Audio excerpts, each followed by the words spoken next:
So, I'm going to ask someone else to read the session question for me.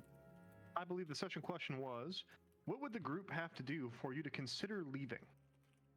For your character to consider leaving. Correct. So, what would the group have to do for your character to consider parting ways or leaving?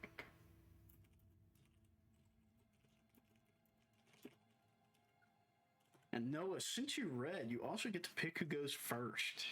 I will go first. Oh, what a guy. Man. What a In order for gentleman. Joom to consider leaving,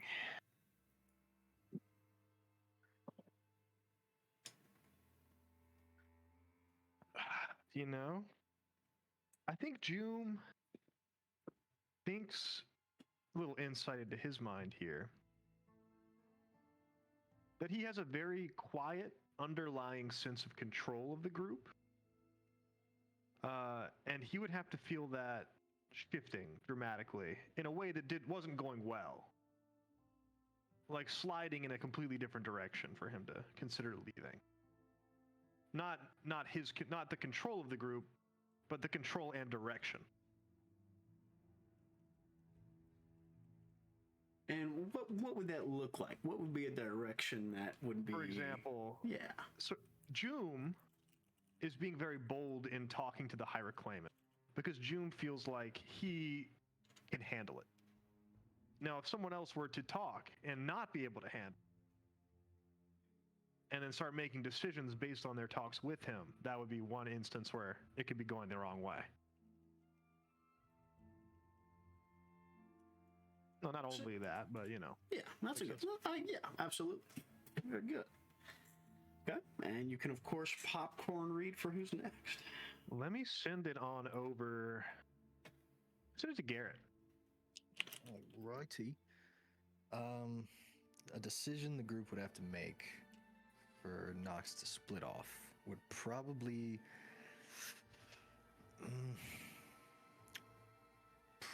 if they put, like, if a decision had to be made and the group had put attachments or like loved ones ahead of the galaxy, I think Nox might split off then, because he's big greater good kind of thing.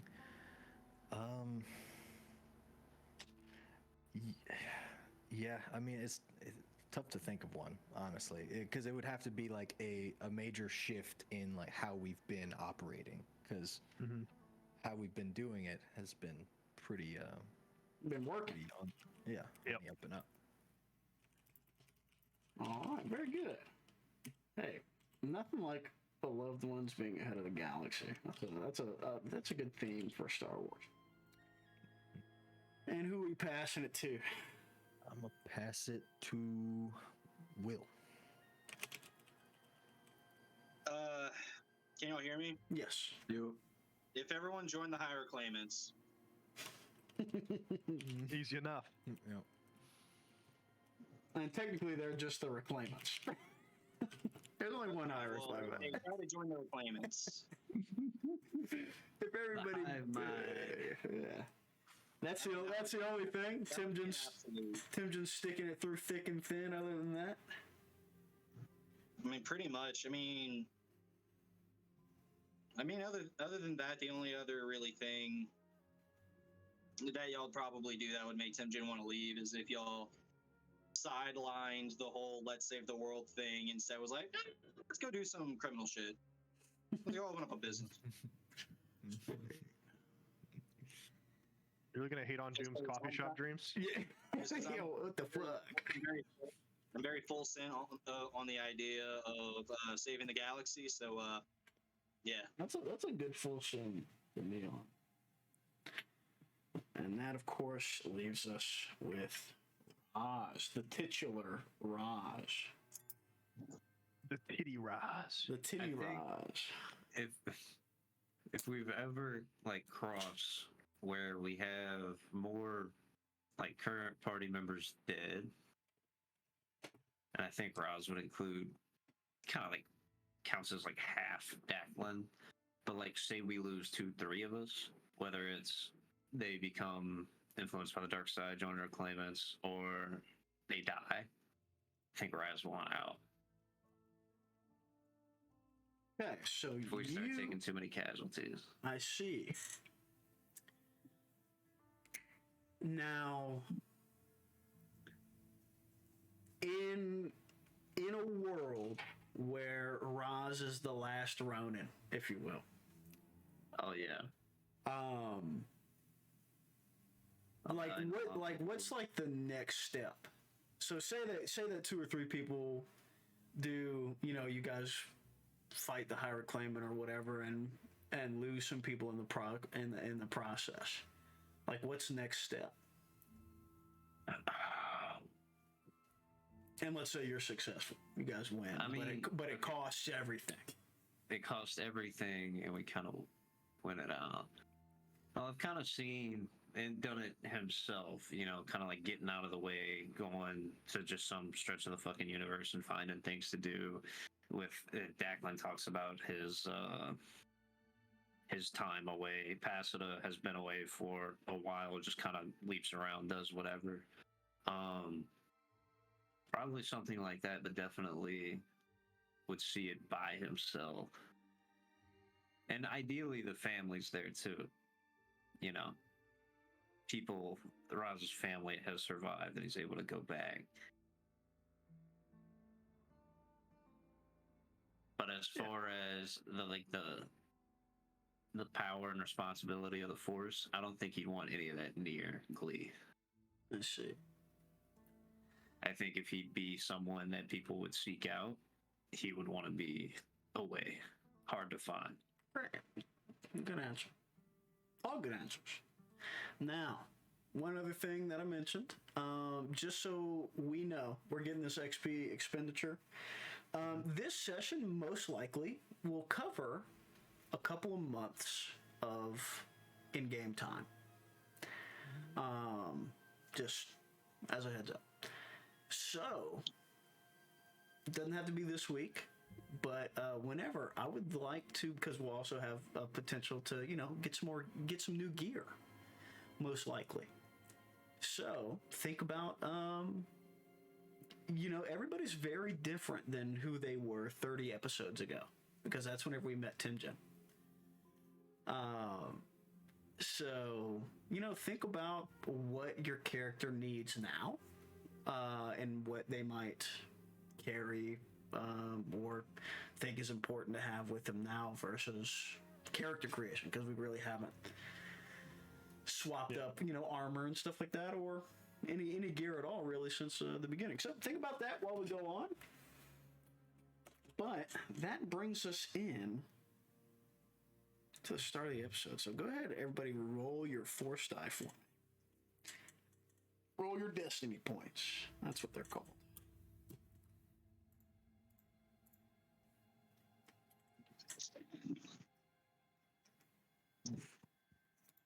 I always end up on my character sheet instead of the game.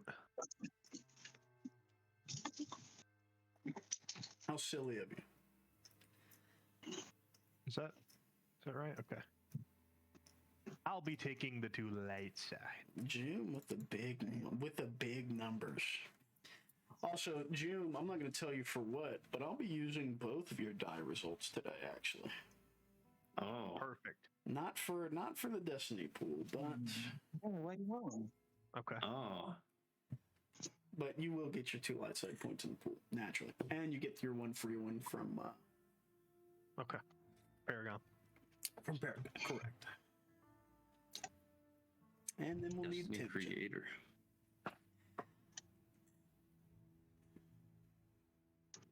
Oops. Yeah, see, that's what you get. You're trying to pull a fast one on me. Trying to pull a fast one on you. You think old Jacob won't notice.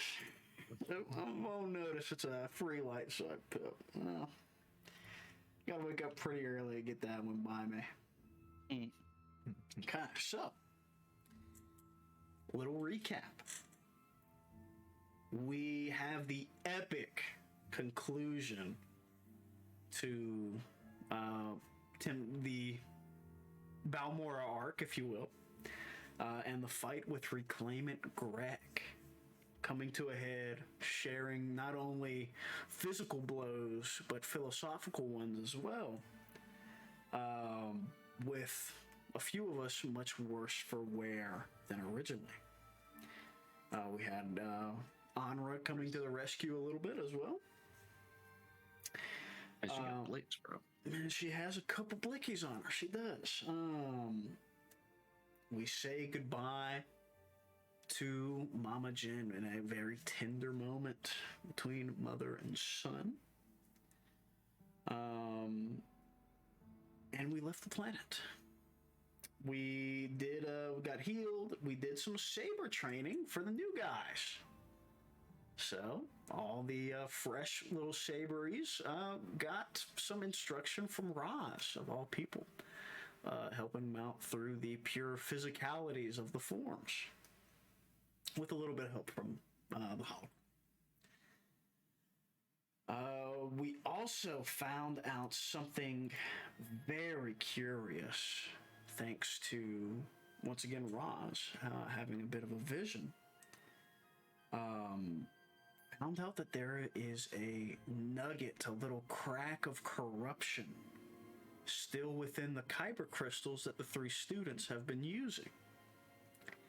Found out that they were synthetic. They were not naturally grown. They were made.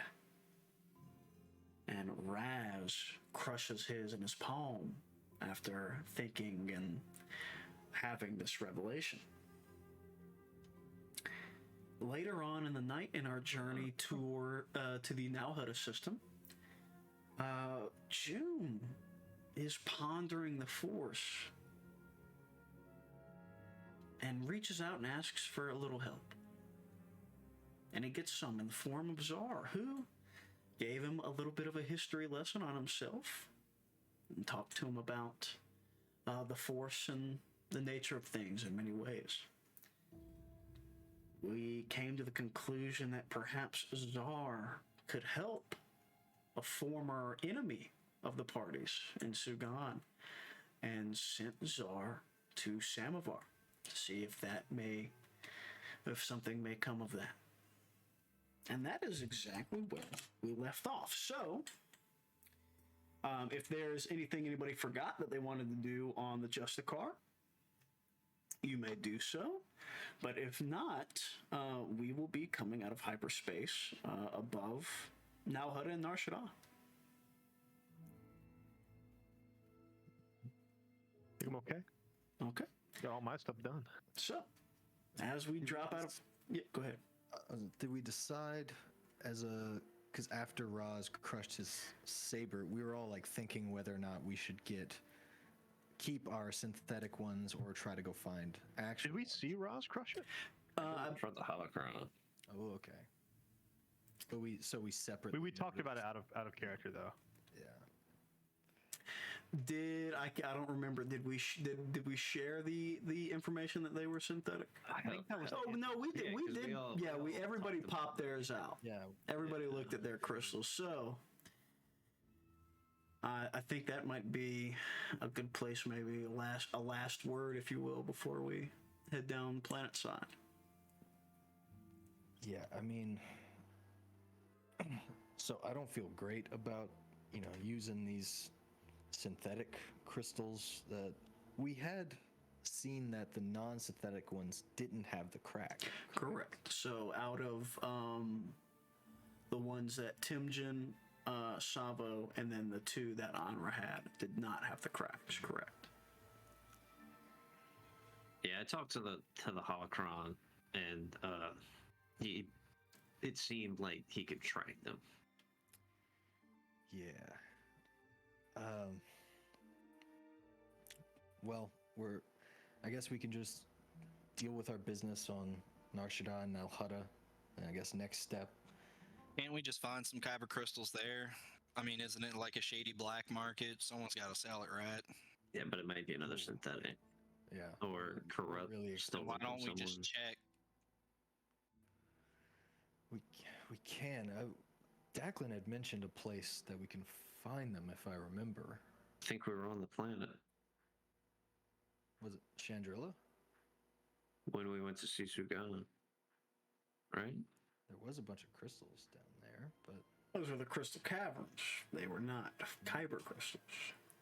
Where could we find kyber crystals? Have That we is a great question. gone upon it? You do Oh, not shit. know.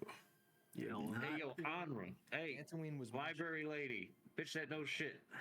you have not discovered that information. But if you do want to ask Anra, she does have some information to glean.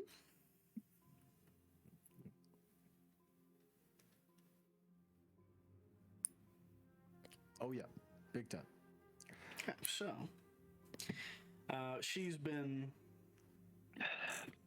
trying this whole meditation thing out. It's not been going great for her in the simple things, in the simplest way of saying things.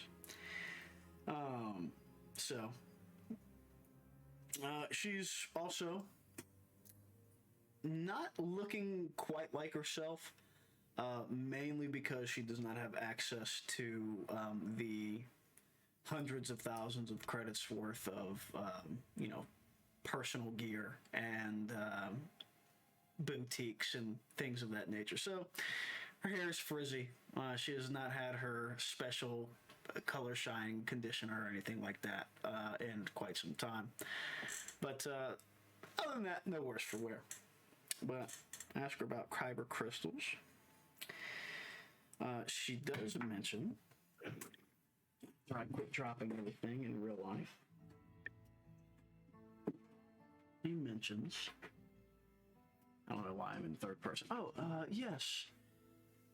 Well, originally, before the Empire rose, one of the main planets that people went to was Ilum. Declan and his friends had mentioned that being a place that they could go to, or had originally tried to go to find crystals, but whenever they were burgeoning in their powers and young, Ilum was under heavy Imperial control at that time due to its Jedi ties, and they were unable to get anything from there.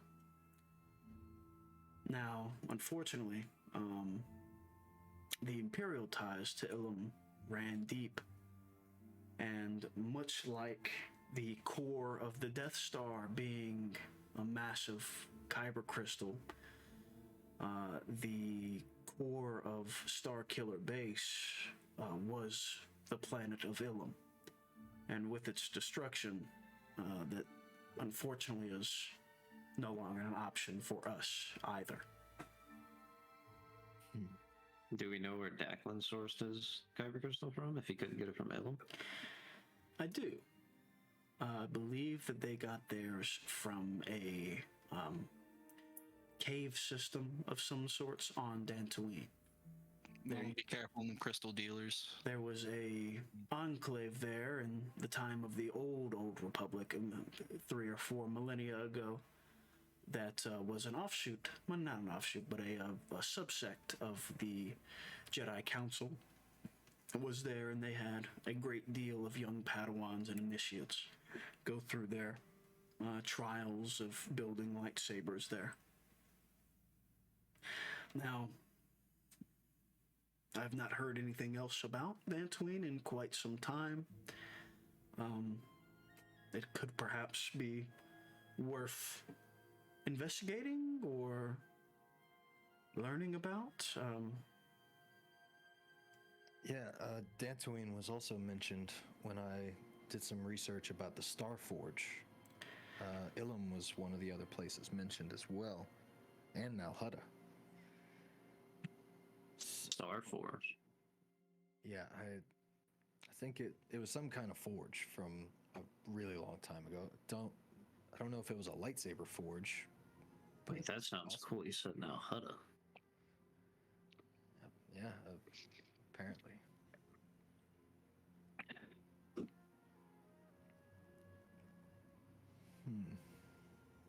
We could probably search for it while we're here, at the very least. the lightsaber forge, I could be fucking born with it. Now, I don't know if we have time to be this choosy, but they did say that your crystal is most effective when you are one with it, you're attuned with it. You know, the kyber crystals of their very nature are not force sensitive, but are of the force and react to it. So it is probably best if we maybe find a call or something of that sort. I know we've reached out into the force before. Maybe there's a thread we may be able to follow.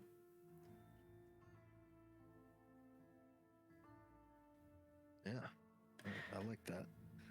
And my biggest worry is if we come into a confrontation with the High Reclaimant and we use weapons that at their heart are of him, we may be in much more trouble than we anticipate. Yeah, I mean, Raz's vision that he had shared of our sabers all turning red. I think that was Saba. Was it some? Yeah, 4C. 4C. Yeah, Saba. Yes, that was Saba. Yeah. Hey, that was me. I was the one that had that vision. Sorry about that. Hey, no problem. My crap. Just okay, and boom, just like that, Sabo's here. We've established it, even though Chris is not. Sabo's in the scene and will be for the rest of the night. Elite. Sabo, how's your arm feel? Oh, it hurts like a Griffin Rancor. You know, like, you ever heard of the phantom limb syndrome? You know, it feels like, even though I have the hand now, sometimes if I'm not paying attention, it like itches, and then I go to scratch it, but I'm itching somewhere that my hand actually isn't at where it's at. So it's a little you weird. Can supply some of this, and I just hand him a little thing of Star Wars WD-40. Oh, thanks, Tim. I appreciate that. Those phantom pains. Hey, this isn't a lubricant. They say that this is a moisture remover. You sure this is good for these mechanicals? We've been using this for years at home. Don't worry about it. All right. Grandpappy told me that.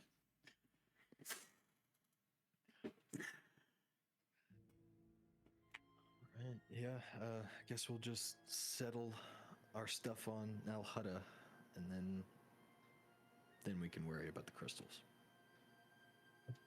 Yeah, it's almost like we get to sniff them out.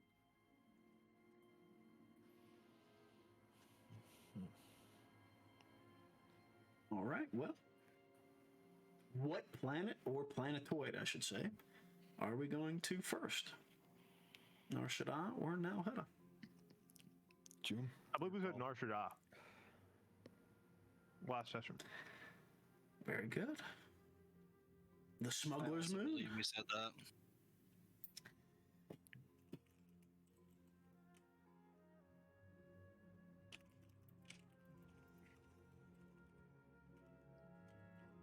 Oh, should we also do our updated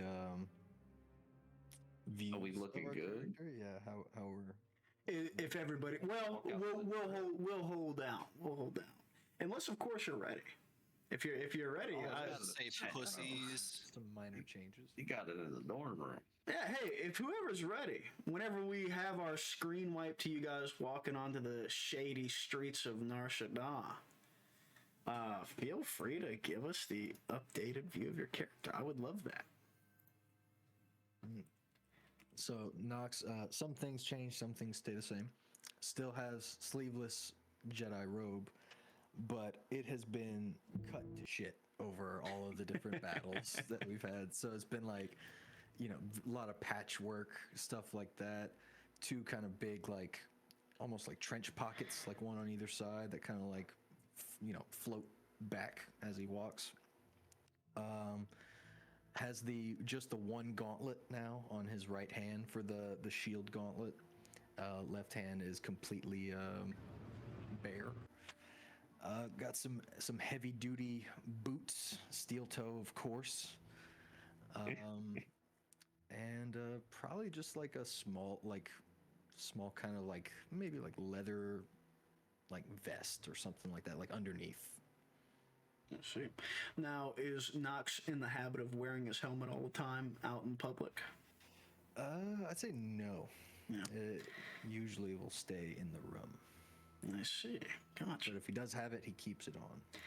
Gotcha. So if he has it with him, it's on. If not, it's hanging out in the room. Gotcha. Yep. All right. Anyone else? Can I spur something up? Yes, of course, naturally. And let me put the appropriate ambience on for us.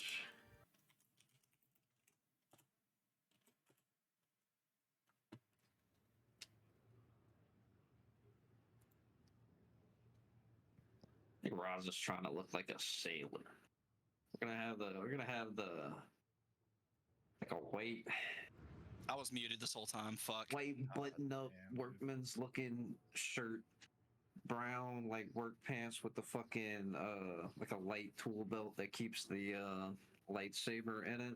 The spacer boots that go up to like the fucking calf or whatever. Oh, and then, hell like, yeah. Suction cup to the leg, and black. And then this big fucking nautilin green, more blue than green, like buttoned up like a Royal Navy coat, big trencher. Bro's got a big admiral coat Fucking on. Giant, yeah, but hide in that motherfucker. I could just like sit down and fall into it, right? That tries to take up most of it. I'm gonna take that as my robe, so I can still hit the hoodie. Oh, I like it. I like it. I like it. All right, can I start now? Because I was halfway Yes. describing it, and then Ross started talking. I was like, I've been muted this whole motherfucking time, bro. Yes, and normally I have a habit of looking at your mouth to see if it's moving because you mute yourself so much. Well, But 'cause I I was looking at Garrett and Dom instead of you. That's funny. But yes, please, Tim did good. I have a hard time describing it. So look, this type of military vest, there's no gun on it though, and it's in the general. And let's say there's a little slide. What was it? I don't know what it's called. Like Bandolier. yeah, bandolier that's got a few smoke grenades on it. And I've also got like some kind of combat looking pants. Like, you know, they would be baggy if I didn't have them tucked into my cowboy boots.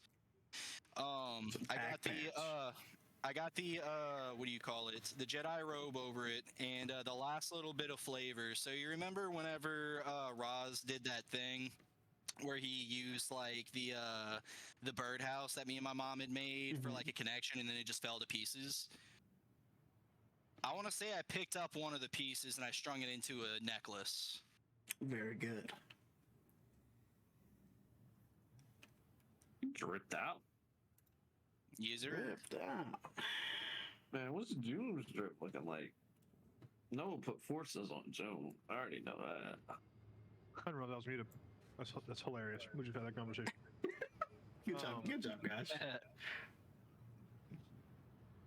So June probably like a dark olive green, kind of baggier clothes cinched at the joints, like the hands, the feet, the waist.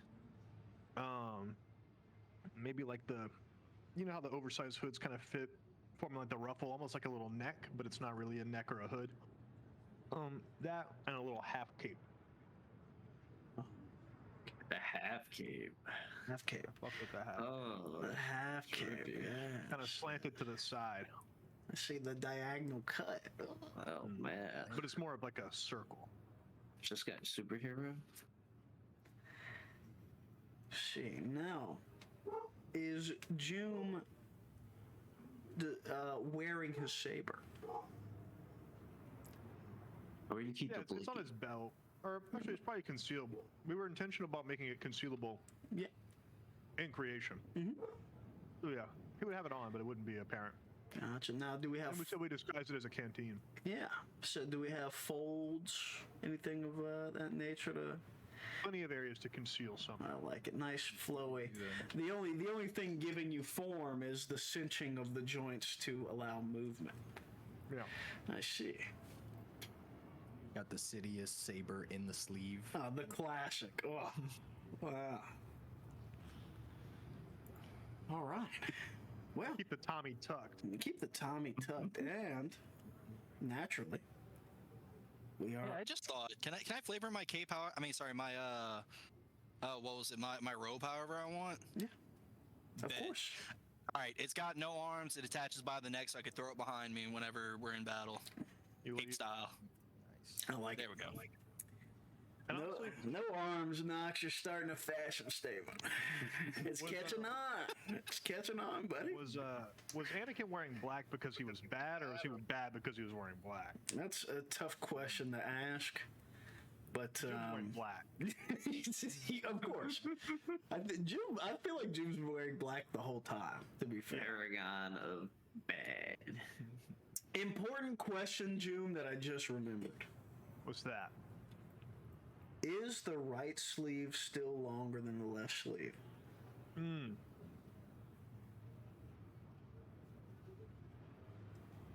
That's a callback, by the way, from like know. 36 episodes. I know. I would say yeah. Oh, I would say the right sleeve.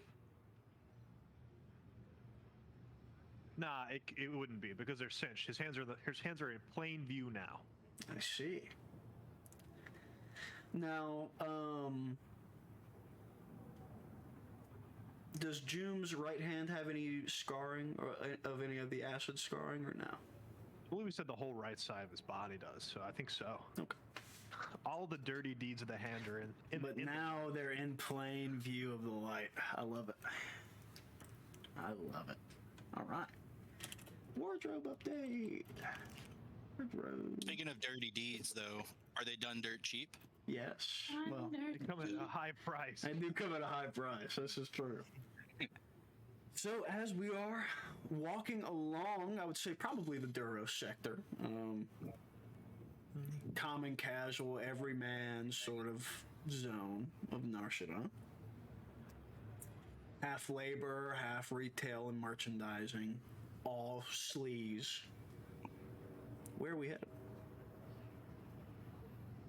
Thought we were looking for armor for Nox, right? Oh, in a bit.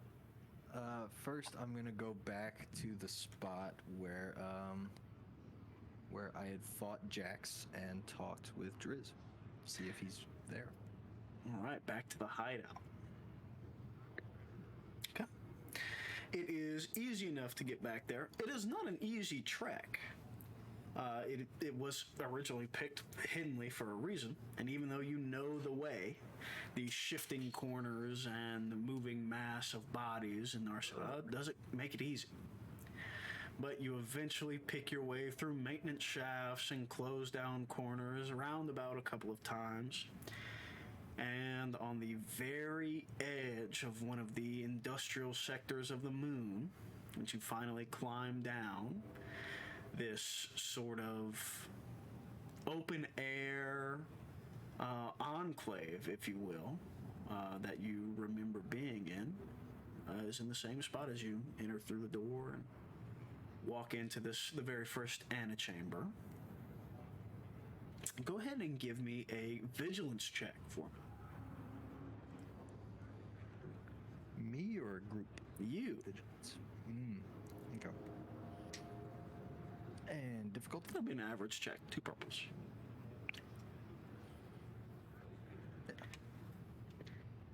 All right. 1 and 1. 1 success, 1 advantage. What would you like your advantage to be? Is 1 a minor change in the scene? Yeah.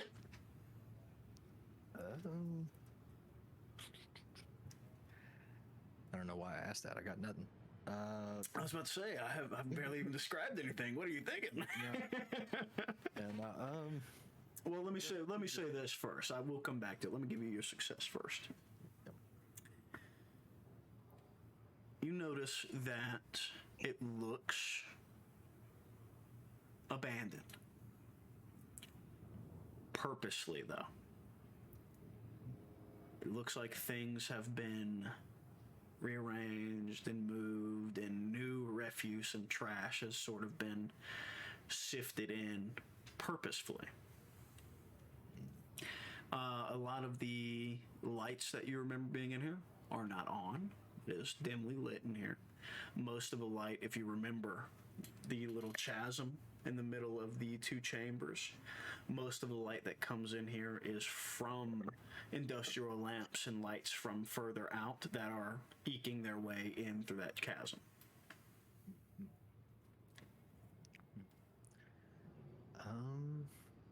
Can the one advantage be just like a like I don't know if it would count as like a survival check or something, but like a leftover item from Driz that he might have left, or like a... There is a leftover item, but you doubt it's from Driz. You see blaster scoring underneath some of this trash. You're picking through, just moving some of the prefab tables and counters and just bits and pieces of broken furniture that have been kind of moved in here, and investigating. You slide a larger piece, and this is fresh. This doesn't have the dust and grime and everything else on. This is newer than the last time you were here. And it looks, I would say you know the difference. It looks military grade, so probably rifle grade. They must have sent some Mandalorians after me and then after Driz at the same time. I guess everyone look around, see if you can find any clues.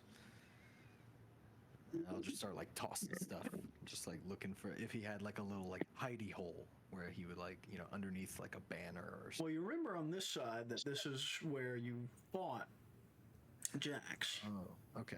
And where the wall originally fell away and your pedestal with your helmet was on behind it. Yeah. So as you give them the order and people start looking about, you hear these sort of clash of metal on metal and a bit of a tink, tink, tink, tink, tink as something rolls across the bridge on the chasm.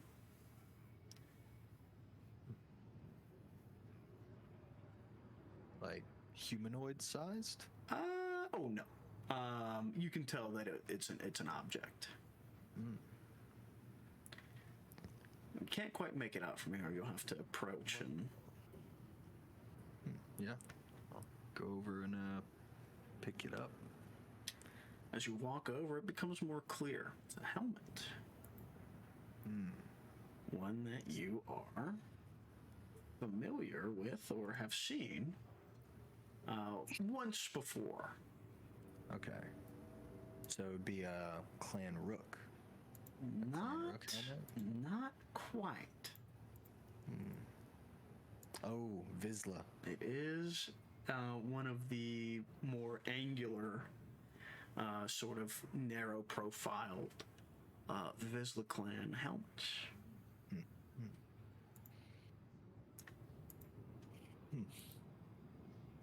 Well, I think we may end up needing to save Driz if the Vizslas got here first.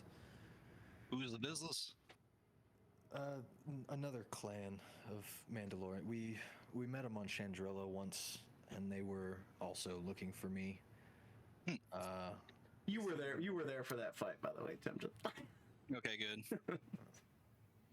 Yeah, they didn't seem too great, at least as far as the different clans go. Well, a voice seems to echo out from the roof and corners of the room.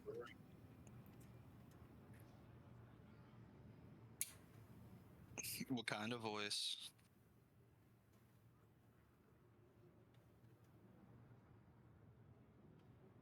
You're losing your edge, Knox. Says who? I'll look up. You won't see anybody. And you know the voice. It's the guy I let get away, isn't it? Not quite. It's Driz. Okay, Driz. Oh, fuck yeah. Oh, You know, I was convinced I'd made the right choice whenever you fought Jax. and now you're second guessing yourself?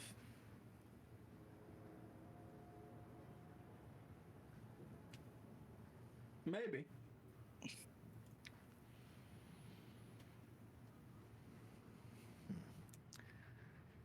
You know, I met some rooks on Arcania, and they said you were a traitor. Figured I should hear it from you before I make a decision. Oh, what kind of decisions do you think you're going to be making, Knox?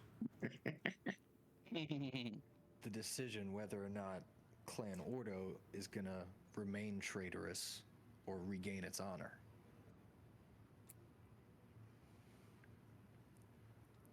Why did you not respond to the call? That's all I need to know.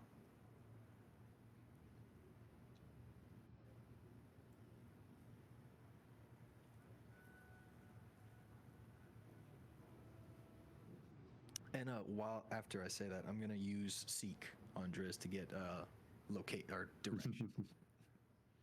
I like it. Go ahead and roll your die.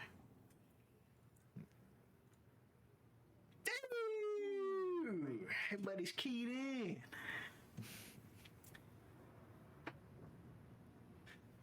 Okay. So, physically, you know that he's here. He's in his room. Seems that speakers and he's like sitting at a little command console, effectively. Speakers and cameras, you would assume.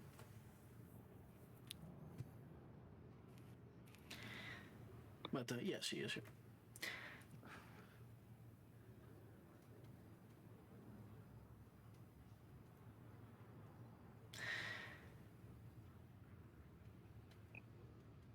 You know, son, I'm not so much in the business of being questioned by my family members. Explains why you only have one left.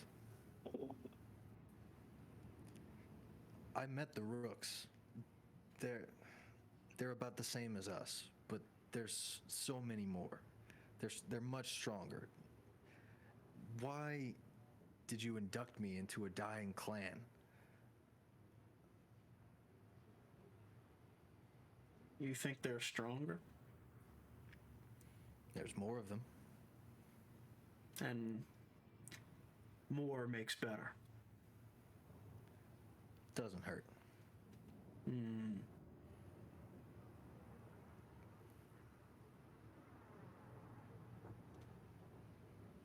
So that's why the, I don't know, dozen or so Rooks came licking their wounds back to Nalhutta on a borrowed transport because they're stronger than us.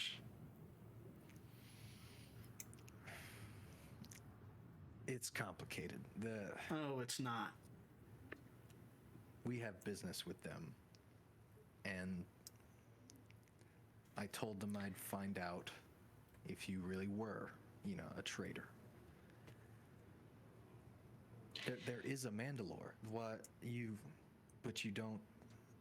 When was the last time there was one? I feel like this should be a big step. Make no mistake, son. They may wear the title, but they are not Mandalore. A Mandalore not proven in battle was one that's not worth it.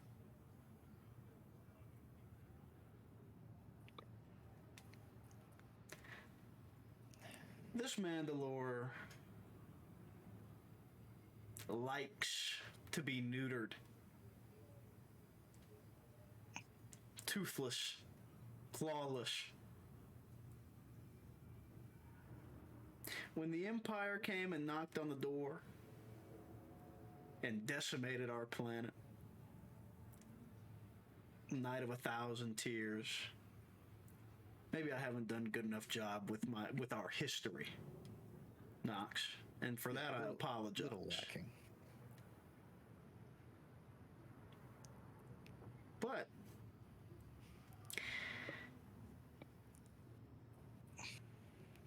pacifism. They want to keep the armor, the weapons that are our lifeblood and our inheritance as honorary customs. Rust on a dull blade.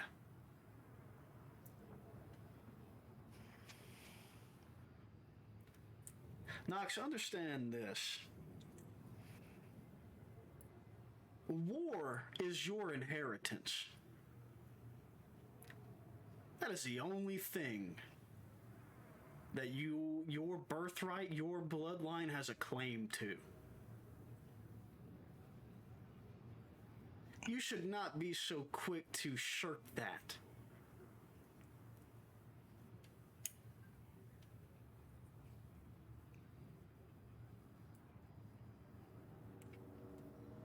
So you won't follow this new Mandalore because they're untested in battle and they don't seek out war. No, I won't follow them because I took her leg in combat and I'm not the Mandalore. Is this true? Of course. Then I think you may have a claim to be Mandalore. If you beat her once.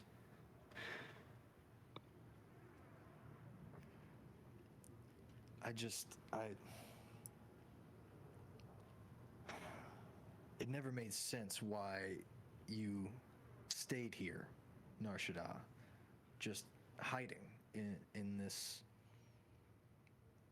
industrial scaffold.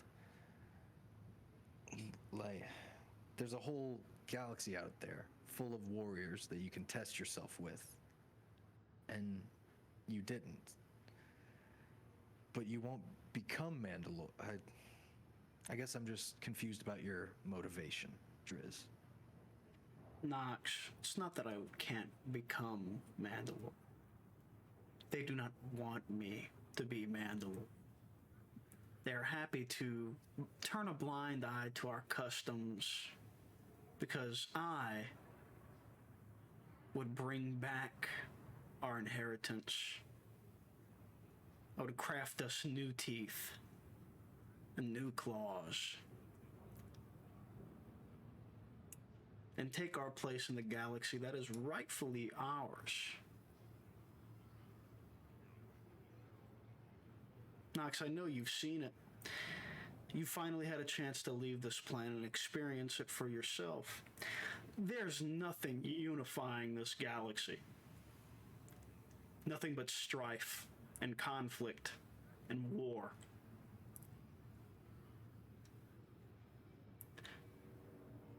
Who does it sound like should be in charge of this galaxy if that's the case? The warriors made for those conditions? That revere it? That hold it above all else?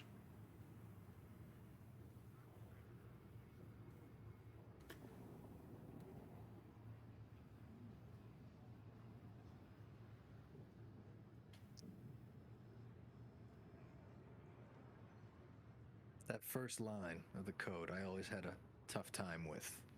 The strong have the right to rule. Even now, I still don't know if I agree with it.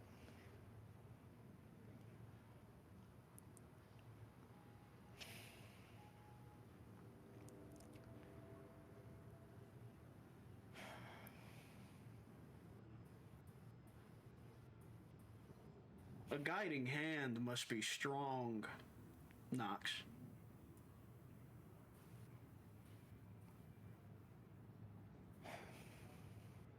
You know this to be true.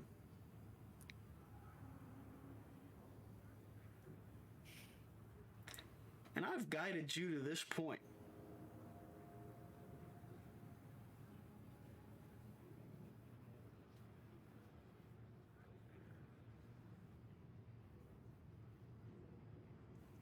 So, what happens then? You're not Mandalore. They don't want you to be Mandalore. Is that something you want, or are you content to just stay here?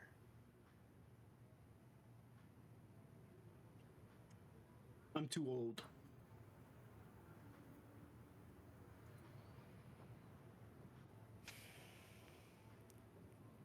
I like the cause, the rallying cry to bring others to my heed. That's something you do not lack.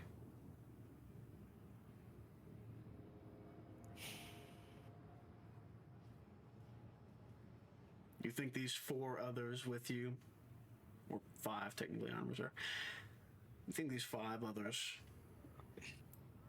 follow you for no reason? Do you think without you, these 5 others would have any success? I do.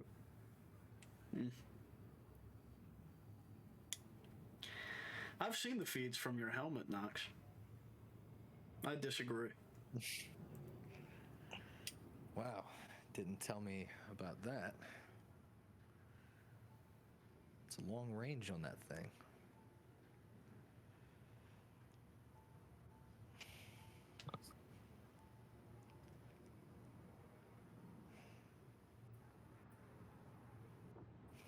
Nox, your strength is what makes the things that your group does right. The decisions that you all make are enforced by you. If you were to decide to do something counterintuitive to this group, you would find yourself in the exact same situation that I myself am in now. Because they think you cannot be right, they would cast you aside and ignore you. Even though everything that you've done at this point has been upon your shoulders.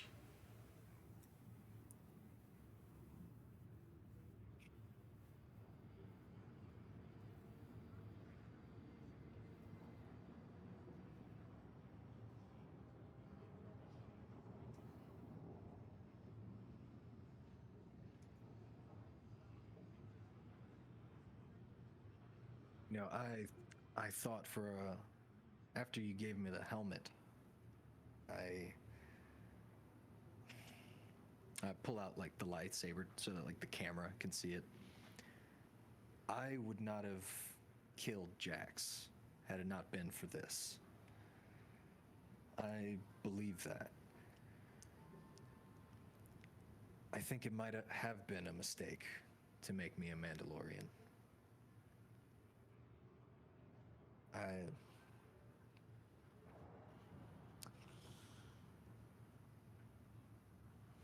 I don't know. I'll look at like the rest of them. Like Roz, Jum, I talked to you about it after. Oh, sorry. You're good.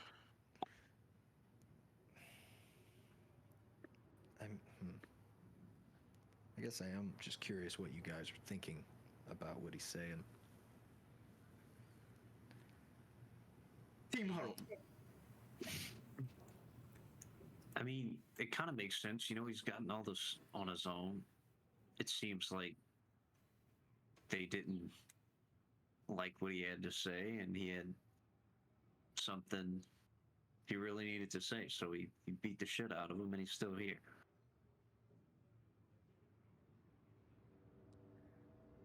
I think he's saying you could do the same with us.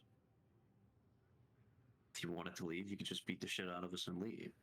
But he's also saying that being a Mandalore is a path to war, and that's his blood right. Do you think the same, Knox? Do you think that your life is built up to be nothing but bloodshed and warfare? I would hope not. I mean, I've only seen, well, I've seen only war since leaving here. It seems to be, just the state of things. But Also, what do you hold more important, Knox? I hold dealing with the reclaimants important right now. So right now, what do you identify yourself as? Are you a Mandalorian? Or are you a Sunstrider? Wow. I'm a Sunstrider first.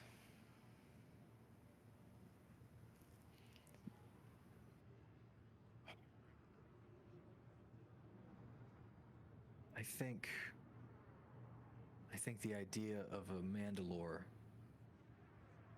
that, Mandalore, the unifier, kind of toothless, as Driz put it, it may not be such a bad thing. Maybe if they were peacekeepers instead of warmongers. Yeah, I think that would really piss Driz off if you told him that. Well, that, I mean, probably. Don't worry. That's also the point, too. Don't worry. He's listening. I'm not too worried about that. My son's a socialist. Ah, shit.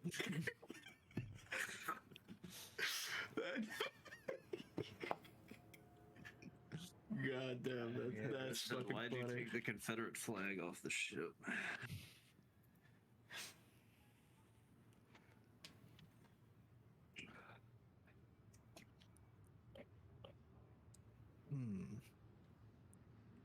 Man, I thought you were gonna. I don't know what I thought you were gonna do. Option's still open. Yeah, it's just crazy. Fuck. Driz is like the ones guy though. That's what I was thinking of as soon as he started with this. I was like, hold on, this dude's just been running ones with whoever the fuck he wants, and no one's straightened him out yet. He's like, I am the strongest. Fuck you. All right, honestly, do you think? All right, Driz, does he think he's stronger than you? Does Driz think he's stronger than us? He might. He might think, or he does think. Stronger than us. Do you think Driz looks at you and goes, I can run ones? I'm clapping this kid. I have the answer. Ooh. I'll break the team huddle, right, to where it's like half and half to camera huddle. Do you remember the code, Driz? Strength is life, for the strong have the right to rule. Fine. Honor is life, for with no honor, one may as well be dead. 3. Loyalty is life, for without one's clan, one has no purpose. And 4. Death is life, one should die as they have lived. I think it's time, Driz. Without one's clan, one has no purpose. You are the only clanmate as of right now. You should die as you have lived, and I will respark the Ordos with a better ideal than one that you've given me.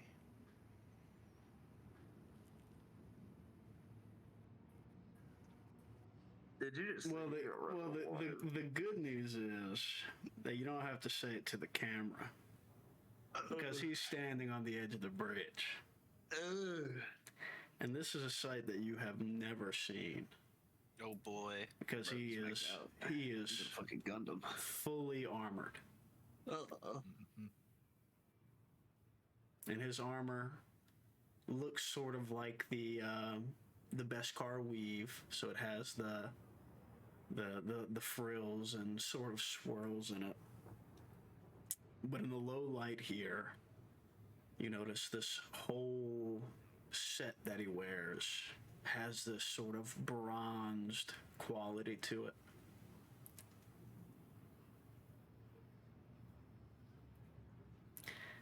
His helmet sort of has a mohawk design to it, an upgraded sensor suite, gives it the little high vertical point to the top. Was it the Death Watch that had those? I believe so. I'm not sure. Let's see. No. I think I remember seeing one like you're talking about. Don't remember where. Anyways, I will walk to the other side of the bridge, drop the robe. You know, classic Obi-Wan moment. Of course. And real quick.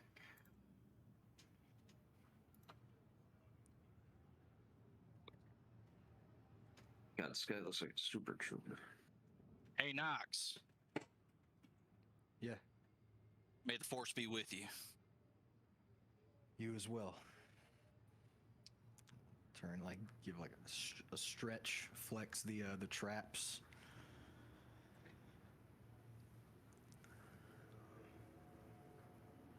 Alit Orashia Taudin. Family is more than blood. And I'm glad you understand everything I've ever told you.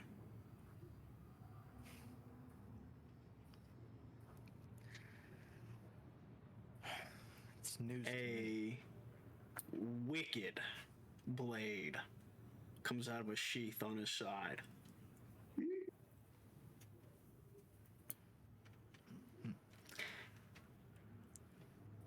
I'll do I'll ignite. Don't need the shield. I'll just ignite the saber. Two-hand. Do a couple twirls. And then, yeah, can I do sense in this starting thing? Commit 'em, or should I wait till either one's good? I'm gonna say no. Okay. So you will have to spend your action if you would like to do so.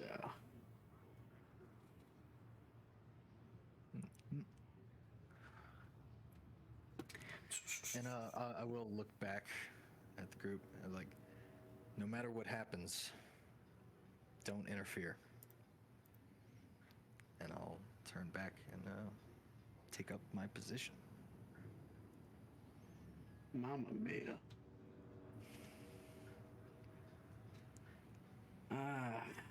With no honor, one may as well be dead. No, with no honor, one may as well be dead.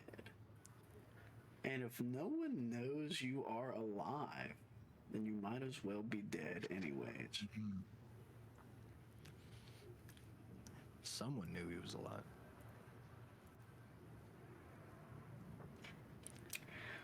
Also, I think first time we've learned that Mandalore the Unifier is a her. Correct. Yeah, I did not know that. Apparently he took her leg. Also correct. God. Drew's not really much of a liar. Drew's is happy to tell you the truth. I think I know who it is. Although I'm not fully caught up on the Mandalorian, so it could. Don't be so sure of the technological terror you've created, Knox. Where is my fucking stat block? Forgive me. You're good. Wow, get it Ah, together, G. I know, God. dude. I fucking suck. What dude. the fuck? I'm fucking ass, bro. Alright, this won't work. Give me just a second. I gotta open up the table and another one to import it. Yeah. You know, for some reason, I didn't think it would end up this way. Just kidding. I knew it was gonna happen. JK. It's almost like the ideals of the Jedi and Mandalorians are like. Oh, hey, I was gonna be more than happy to let you try and figure that out for yourself.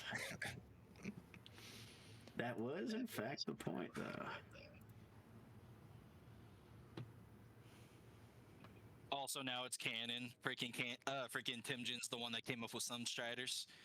Yeah, I love that one, dude. Yeah. Love that one, buddy. That one's who could have ever expected it? He's sick as fuck, though. Thanks. I love Tim getting to be in there, dude.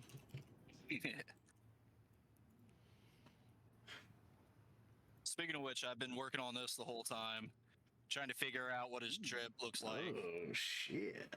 Looks nuts. Rose dripping. Thanks. Well, there he lays. Well, go ahead and roll your cool for me, would you? Or your initiative. Righty. You already said time for this motherfucker to die.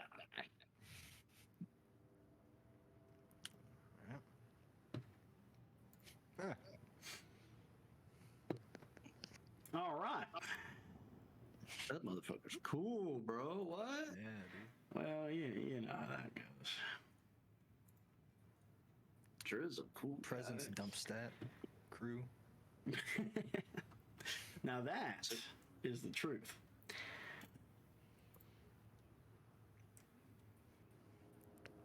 So this guy took. He said he fought the current Mandalore. Correct.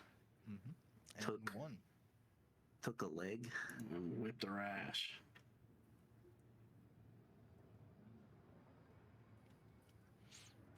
Well, he is going to his heavy fucking boots plank across the bridge about halfway.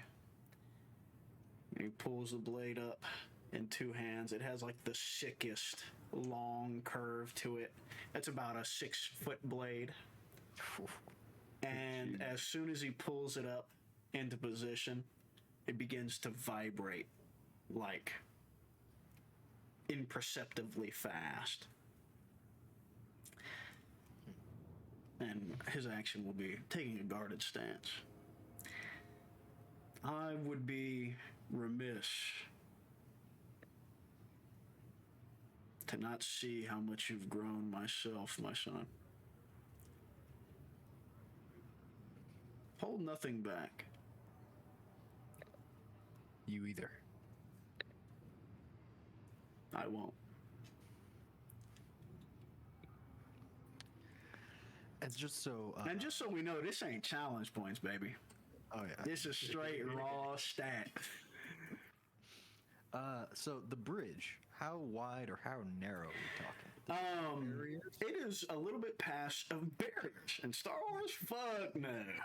Hell no, it ain't got no barriers. Are you shitting me? And it's, I would say, probably about 5 foot wide. Okay. Cool. All right. So my turn. Yep. All right. I will. Allow me to advance that. Cool.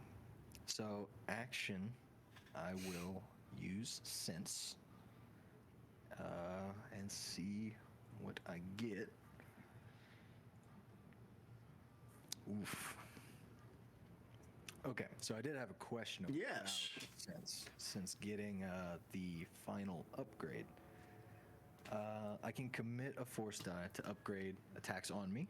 Yeah. And I can commit one for my attacks. Uh huh. So I can do that with the same action. I would say yes. Okay. I will do it. All right. And, for the dark side, I think part of it's eating away at Nox. Like I had said, like his main, priority is still the reclaimants. So part of him is like a little maybe impatient or something like that. Like I don't know, he just wants to deal with who actually needs dealing with, something like that. Yeah, no, that makes sense. But yeah, I will commit both. And are you going to move to engaged with your movement? I will. So, you stride forward, fully opening yourself up to the force, but perhaps the tinge of the moment and the weight of your attachments bringing you to a little bit of a darker space than perhaps you'd like. And you both stand there, staring each other down in offensive, defensive, in combat stances.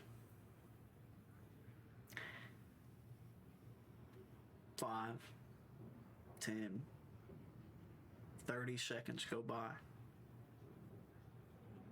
Almost a minute passes before finally Driz lets out a war cry and brings his vibro sword to bear. And he will make an attack. So, what your defensive pool here is... I have 1 melee defense. So you got 1 melee defense, but now it's 2 purples, right? 2 reds. That's what I mean, 2 reds. Yeah. Anything else? No, that's it.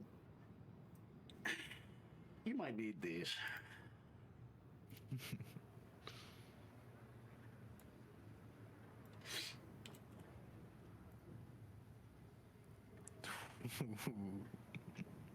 Oh. Okay. Nice. So, that is going to be...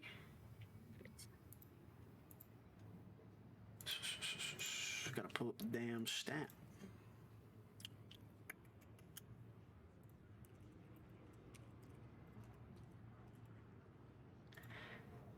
This is, oh yeah, baby. Okay, so it has Pierce 2, so that means it's going to ignore 2 soak, and it is going to be 8 damage. So 8 damage, it'll ignore 2 soak. Alright, so 4. And the crit is 2, so he's going to crit. And with this triumph, so that'll be a +10. Do you want to roll it, or do you want me to roll it? I'll roll it. Okay, so the crit's 2. He has the triumph, so it would be a +10 normally. It has vicious 3 or 2. Vicious 2. Okay. So it's going to be a +30. It's 30. Alright, real quick. Let me just... And let me pull up my cheat sheet just so I can get the raw live action. Alright, plus 30. +30 indeed. Oh, low roll. Okay. Nice. All right. Oh, and also it actually tells you what it is there. So, head ringer. So, the blows immediately begin. And you're not quite sure what you were expecting to start, but it sort of probably not surprises you. But whenever you bring your lightsaber to bear and it clashes off of the vibro sword instead of, cutting through it, that comes as a bit of a surprise to you. So in that moment of surprise, you get sort of side slapped with the hilt, not the hilt, with the flat of the blade, just right on the base of the cracked horn, ringing you up a little bit. And that'll be your turn. Right. So let's see. Saber, I upgrade twice from sense. Hold on. Yep. Twice, and is he what? 2 reds, 3 reds? It is going to be 2 reds and a purple, and then melee 1 defense. Okay.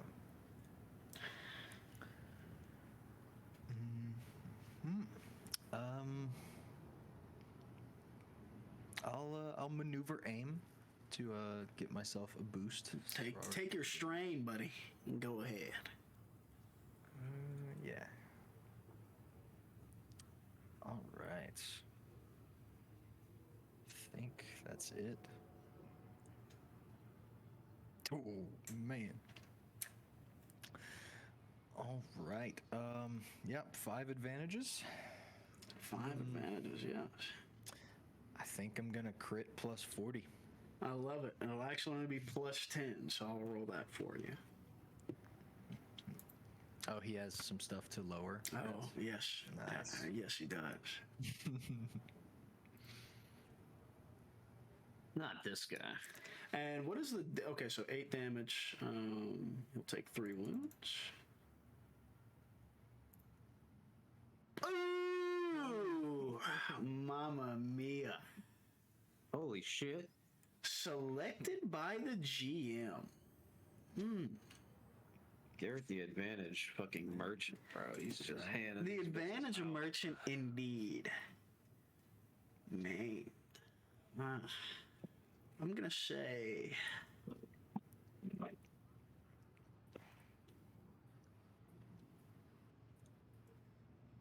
I'm gonna say the left leg.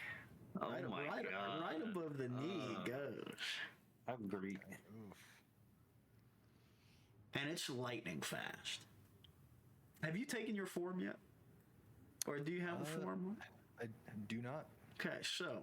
Fuck him up for. And it's it's the brutal efficiency of just learned offense and defense that immediately the cross guards catch the blade after a quick exchange of blows, throw it to the side, and just with a little halfy lips catches right in between the plates of armor above the knee. Goes. And there's not a sound that comes out of Driz. Just the activation of a jetpack to stabilize him. Shit. Oh, it's fucking hard.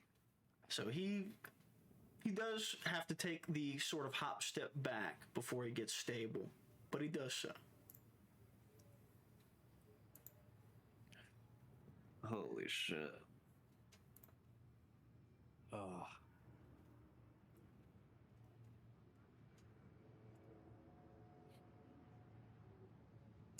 All right.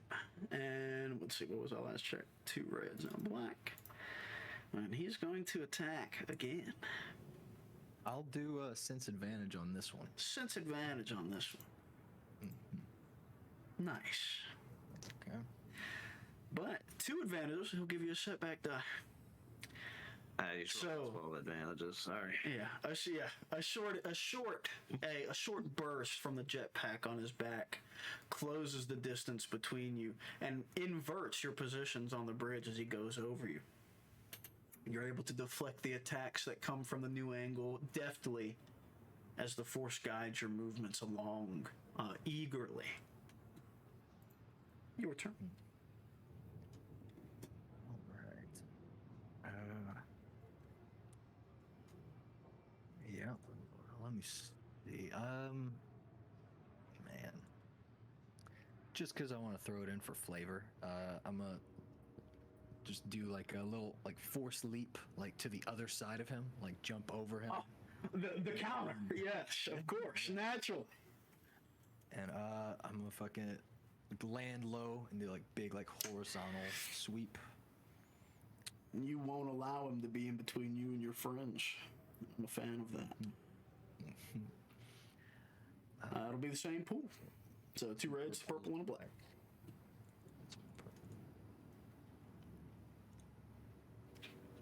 Black. Yeah, why not?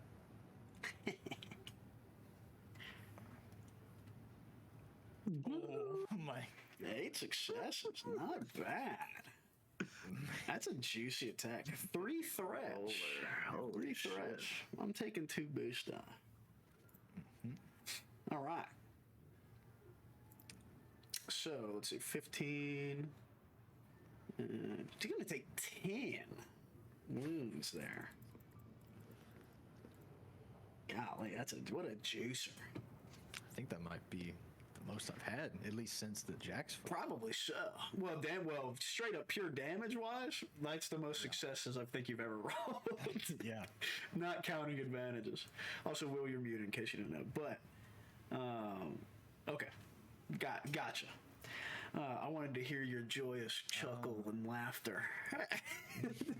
But, so as you press the offensive, you leap back over him, the force guiding a little somersault flip over, and you land with the horizontal strike. It strikes true right on the breastplate and digs in just enough before it's reflected off of the material makeup of the plate. But you know that it struck into the undersuit. And you continue your offensive, the jetpack beginning to whine under your offensive assault as it pushes him back across to the other end of the bridge. We'll see if he can find an opening here.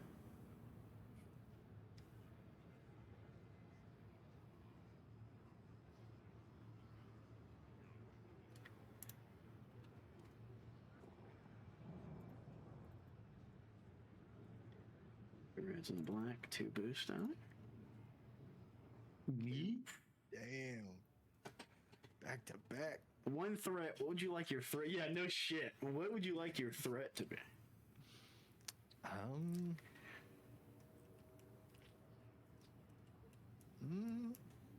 mean, I'll just take a setback. Okay, we can hold your setback, but 7 successes.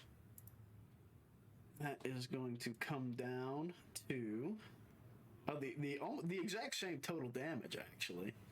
It'll be 15, but it still has pierce 2, so it'll be technically like 17. Okay. So wait. So 15, but you ignore 2 of your soak. Okay, so 15 minus 4. Correct. Yeah. 11. Dang. I think that's the most damage I've ever dealt to Nox. Yes! Yes! Yes! Oh, this is coming to a head quickly. Holy shit. All right. Real quick, let me just double check my stuff.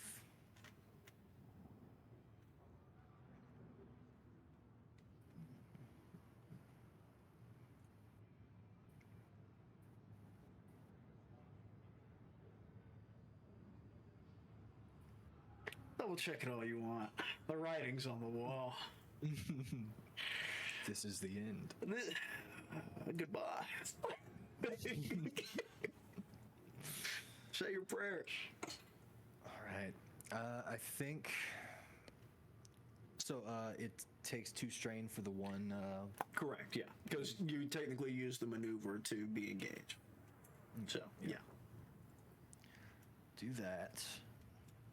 Upgrade twice. I'm going to spend one of these for another one. Another one.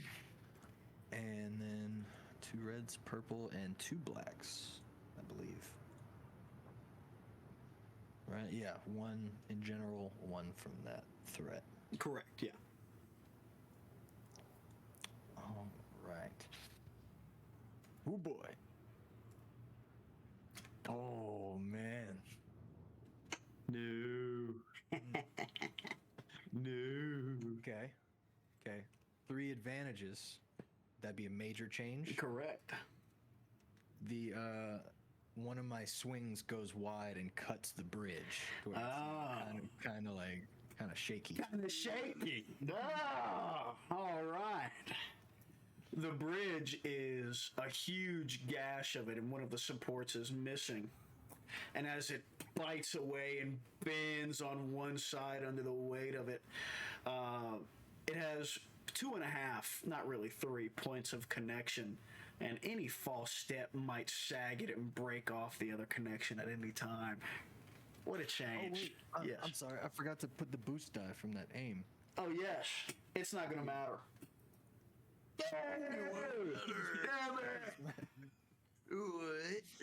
I'll keep the 3 advantage because I do like the bridge collapsing idea. Yep. I'm keeping that. I do want to crit with the 1 remaining. Very good. So plus 20. And I I need to check something real quick. Hold on. Okay. I may use precision strike depending on what it is. Okay.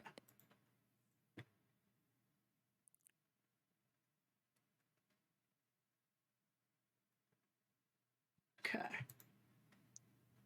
So, well, actually, I don't. Does it work before or after? I don't know. They suffer by 10 per rank. I guess it doesn't matter if it's before or after. But it'll actually be whatever we roll minus 10. Okay. So it has 3 ranks of durable. So it'll actually be a minus 10 crit here. And we'll be to a flat. If you hit another crit, we'll be at a flat positive. But, so precision, you need to see the roll first? Yeah. Okay, gotcha. And then I can choose to change it. Gotcha. Oh, agonizing wound. I am going to go ahead and change that Come. to, I'm going to go with stunned. Staggered for a round. Staggered until the end of next turn. Very well. So, say solid pommel strike as this incredible onslaught of attacks continues. Eventually, an opening just comes through with the shield gauntlet just right into the forehead of the helmet, and he is staggered. So, it's back to you. Right. So like as we're both like on the bridge, I'm gonna say so this is our birthright. The student killing the mentor over and over each time.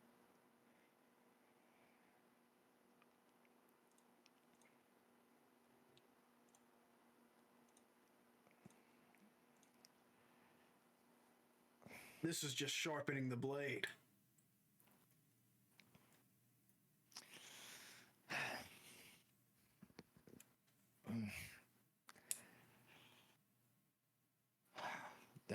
No, I'm not a fool, Nox. Just as I didn't kill Mandalore. Duels don't have to end in death. Some do. So do you yield? Of course not. Okay. And then I'll do my own war cry and like kind of like do that. I forget what Star Wars thing it's in where like you like leap with the saber and are like oh hell yeah, the overpower. Hold on. Timjin interjects. Are you about to slay him? Well, he's making another attack, and it could be ugly. Okay. I thought he was about to kill him. Not quite. Never- Well, it could happen, but not quite. Right. Continue. There we go. But go ahead.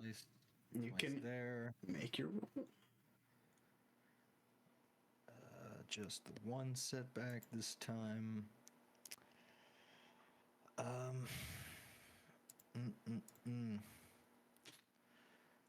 I'll take the 2 strain. This is stressful for him.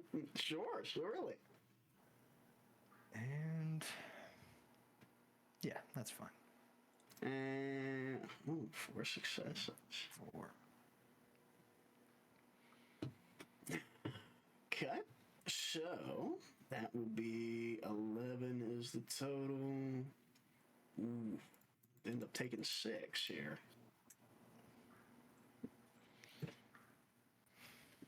So while he's in his daze, you think you have your opening. And literally milliseconds, the reaction comes out, and the back end of the blade just barely deflects and diverts the path of your blade.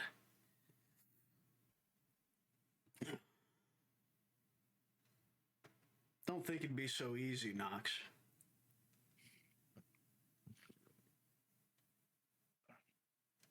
And I will go ahead and spend a pip to upgrade his check. Okay. Very good. Do that. But now, naturally, before I make this next attack... What? Oh, Bot. was that the bot? How did the bot leave? Mm-hmm. Did I not turn fucking repeat on? Damn. I've been too caught up. Understandable. All right, so gotta scroll down to remember. So it'll be 2 reds and a purple for you, and the black will be like his roll. Crazy how that works. Yeah. So with the deflection and barely eking out of the path of a killing blow and redirecting away from you, there's one last thing you need to know, Nox.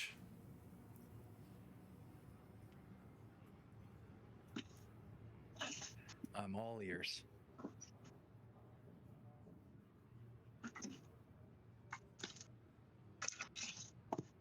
Warms my heart to know that I chose correctly.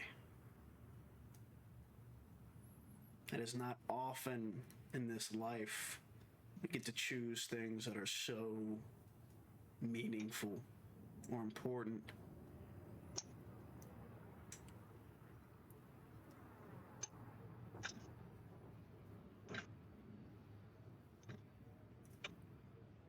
You mean inducting me or way back, picking me up from the street? Even further back than that, Nox. Sending Jax. Further. Then what?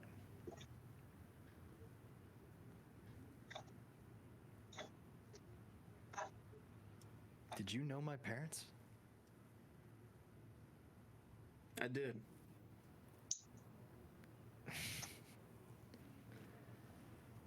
And you never said anything. And I think I killed them.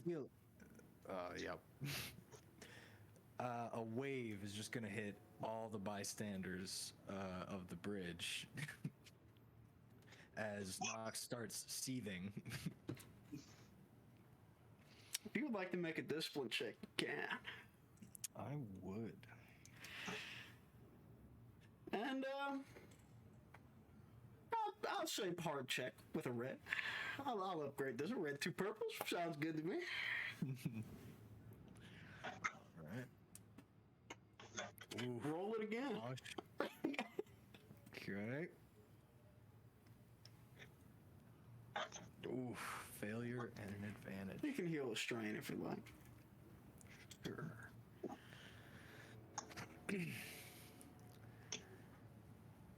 Man, Nox, don't lose focus. Nox is not hearing that at all. And, Nox. So just good. here's how this is going to work. Yeah. Here's how this can work. I think we're over the edge, right? Mm-hmm. To represent this, I can supercharge your sense for you. Okay. So, To where what? It would upgrade 3 times instead of twice. Oh my god. And now the cost, of course, is not important. No, never is. So if that's something you would like to do, we can make that happen. I think yes. Yep. And then I'm gonna just start like shouting at him, like, you know, like why would you do that? Why? I could have had a normal life. I could have been more than a urchin in the Undercity. You doomed me to being stuck here. He's yelling through his helmet. His vocabulary can barely keep up. Doomed you. I freed you.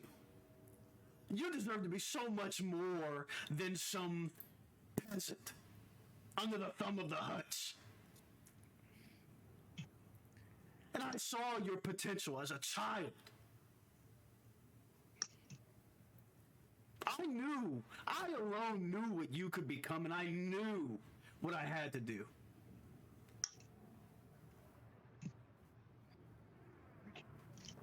You should be thanking me, Nox. You're a crazy old murderer, and I will never thank you for anything. And once you die here, Clan Ordo might just have the same fate.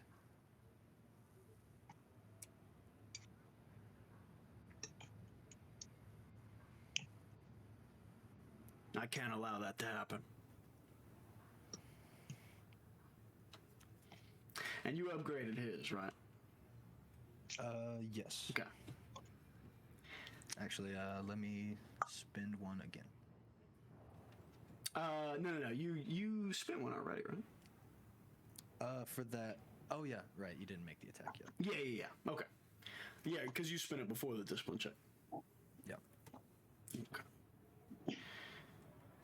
All right. Well, hey, I'll spend one too for you, bud. Okay. We'll rock her down right down the middle.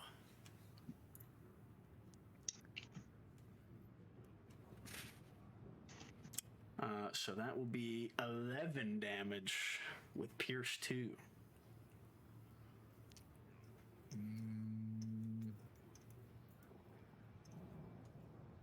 I believe I'm out. Whoa, wait a minute. I didn't upgrade your other dice. Oh, a third defensive? I did, well, yes. So allow me to re-roll this red die.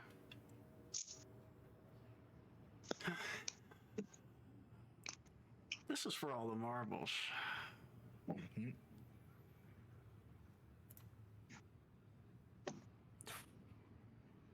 Do threat. So you will take a crit on the way down because you go over, but that does put you at 22 wounds. That it does. So It'd be still vicious 3, right? technically no. So it does put you over, but it's not from the attack. So you have a crit on you already, right? Yep. Okay, so it'll just be the plus 10. Right. All right, I'm back. You are in fact compromised. Mm-hmm. I'd say so. There we go. So You're just in time, Noah. yeah, you're just in time. Nox, the rage. Also, all 4 of you standing back. There's a wave of rage that washes against your senses, that blocks everything out, that originates from the bridge. And Nox, your rage here fails you.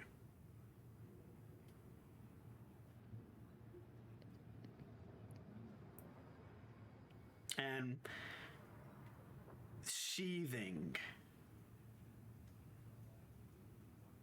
you reach for the final killing blow.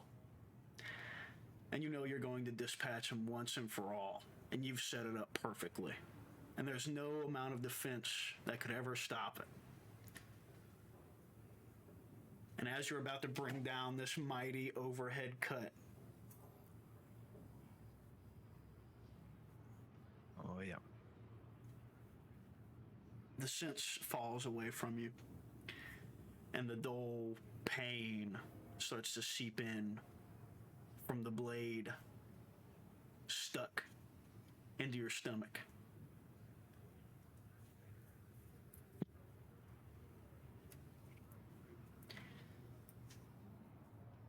Nox, no! And as your consciousness is fleeting, the lightsaber turns off, still barely in your grasp as you sort of stumble. And he pulls the blade out. The vibration stops as he clicks it off. You sort of fall to a knee before collapsing. And sort of in that haze. I would like to, as I'm collapsing, look up at Driz and get the old Anakin, I hate you, as I collapse. And as you say that, the jetpack turns off, and he sort of falls into a hobble on knee, effectively, holding himself up. And as you say that, he just sort of holds the side of your head. And I can bear that, Nox, for you are my son. And while you still have much to learn, this has been more formative than you could ever imagine.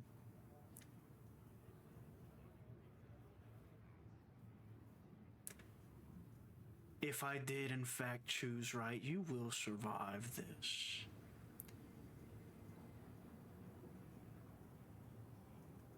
And you can head on to your next steps.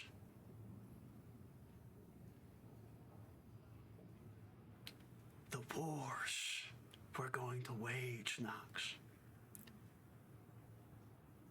The banners that will fly behind us will be like nothing the galaxy has ever seen.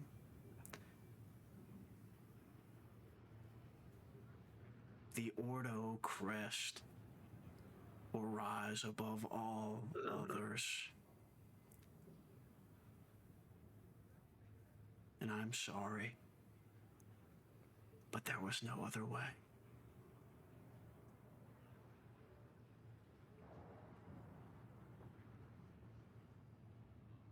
There's always another way. And as you pass all the way out, The last thing I think of is Declan saying, "We need to be better." oh,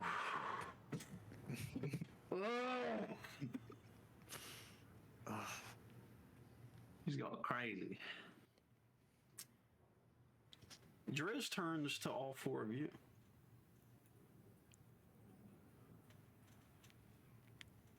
You've done well to align yourself with him.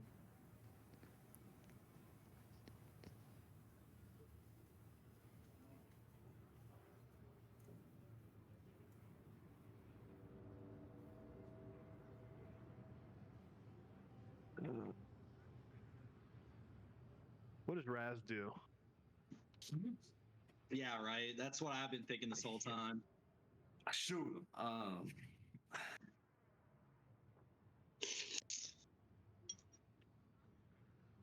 What if he doesn't want war? Exactly. It have to be. He does. And I was just the last key that needed to be turned.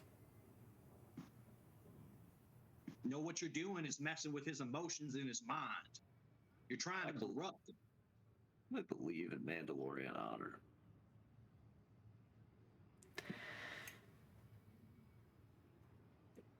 He will be the greatest warrior that this galaxy has ever seen. and it's coming soon. And that I don't doubt. But not by your ideals. Not the way you want. The Nox you knew has died on this bridge. The Nox. The one that survives will be a different beast entirely. Well, it's a good thing that we are beast taming experts.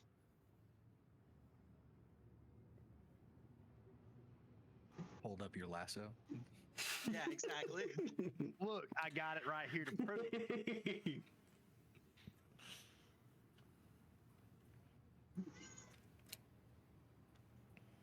His birthright's in the armory. The code's his birthday.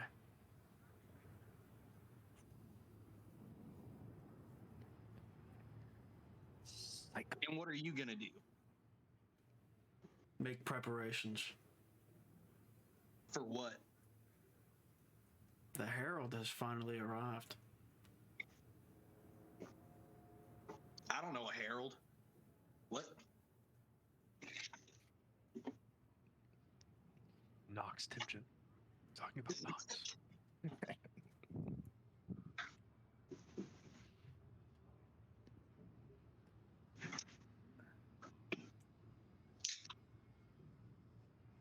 What's up? Man, everyone else is speechless? A little bit. This guy's kind of raw. He is. Just saw him hit the fucking fatal 4 on Nox. Hit him with a pose and everything. And then whispered in his ear, "Yeah, I don't have a lightsaber, Will." This is a very good point.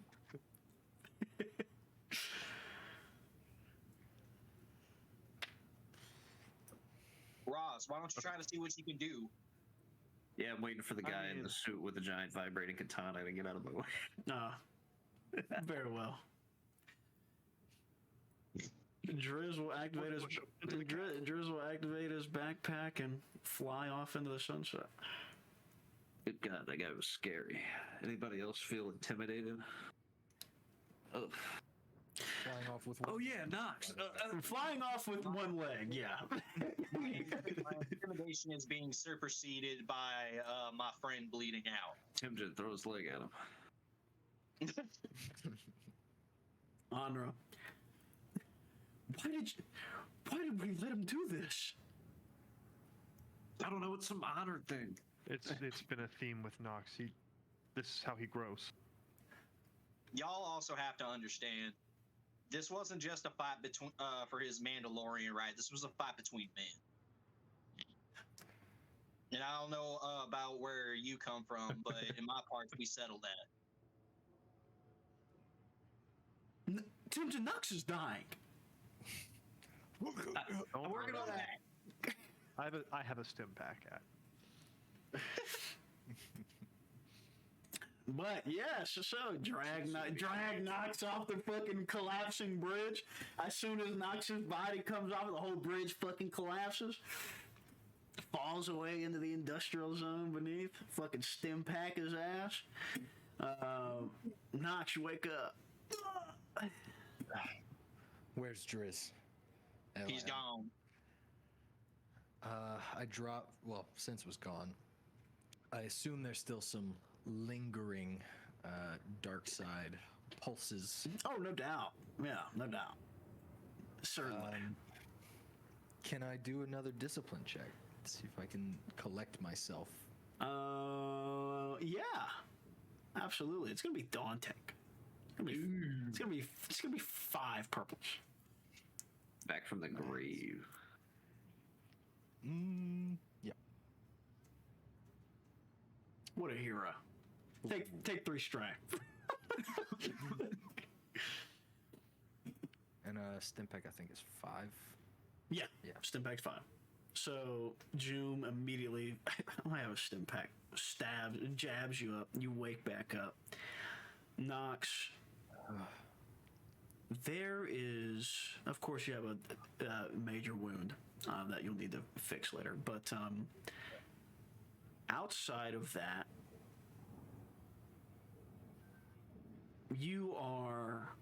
the rage has dissipated. The active part of it, at least, is gone. And the only thing left behind is the void of it. The fact that you know that it was there, and in a way that you hadn't experienced in a very long time.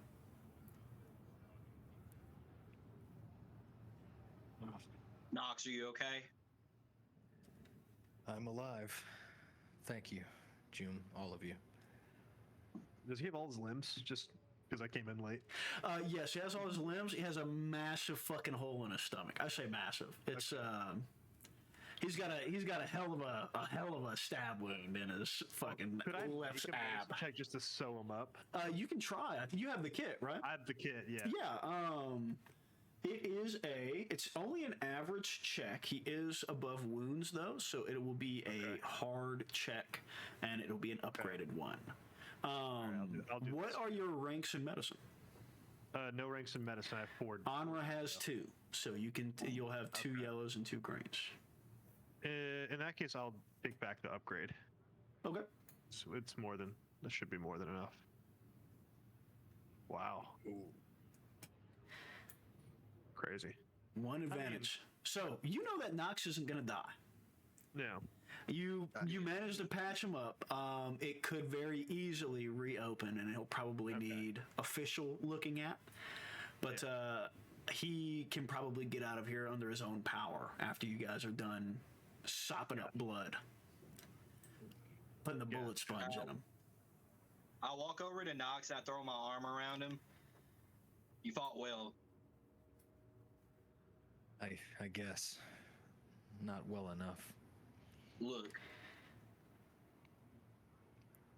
if me and Savo have learned anything, especially from that business out on Taurus, things don't always go the way as planned, brother.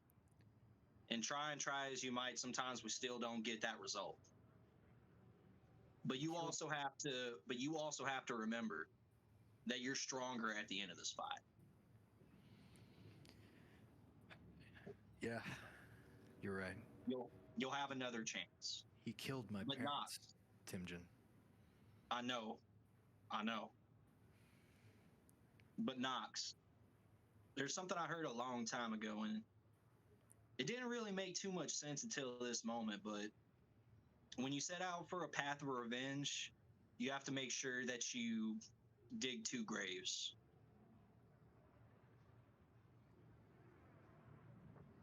Yeah. Your birthright's in the armory. The code's your birthday. Timjin learned that from an old orange Keldor gunslinger. Yeah. Because I don't know if you remember that or not, Will, but in the game that you ran, whenever I played OK, I said that exact same fucking thing. Did you? Yes, as I was about to ride a fucking cruiser down onto a planet to destroy my fucking enemies. Fucking badass. Man. Great unintentional callback. That fucking that just set me alight. I thought it was on purpose. It doesn't even matter that it wasn't. But yeah, I'll get up with the help of Timjin and kind of hobble a little bit.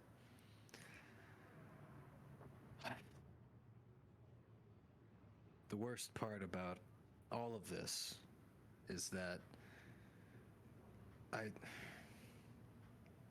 still want to fight the reclaimants. Justice needs to be done on Driz. He has to pay for what he did to me and my parents. But this whole galaxy is in trouble. The Force is in trouble.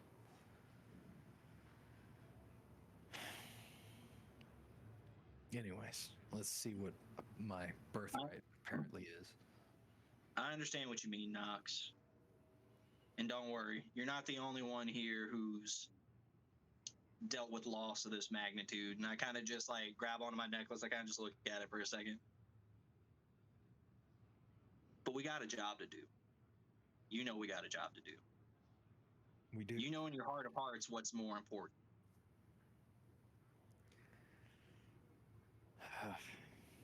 Doesn't make it easier, as I'm sure you I understand.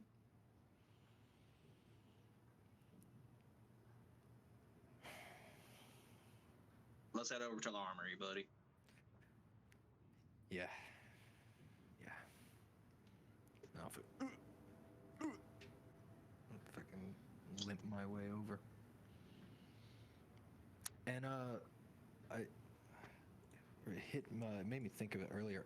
We're probably nearing Knox's 20th birthday. Whoop, whoop, whoop, whoop. It's been about a year. Knox, today's your birthday. Yeah, right. Thematically safe. You haven't thought about checking your calendar recently. You've been busy, but you go to the keypad and go to punch it in, and you check your hollow calendar, and you're like, oh fuck, that's today. 20 years ago today. 20 whippings. Technically, it took 22. True. two to grow on. 2 to grow on. Well, do you punch your birthday in? Oh yeah. You a spring, summer, fall, winter birthday kind of guy? I think winter. Winter birthday. I like it. Galactic winter, of course. It sounds so sad. When he's a street urchin, every time his birthday rolls around, it's all icy cold outside.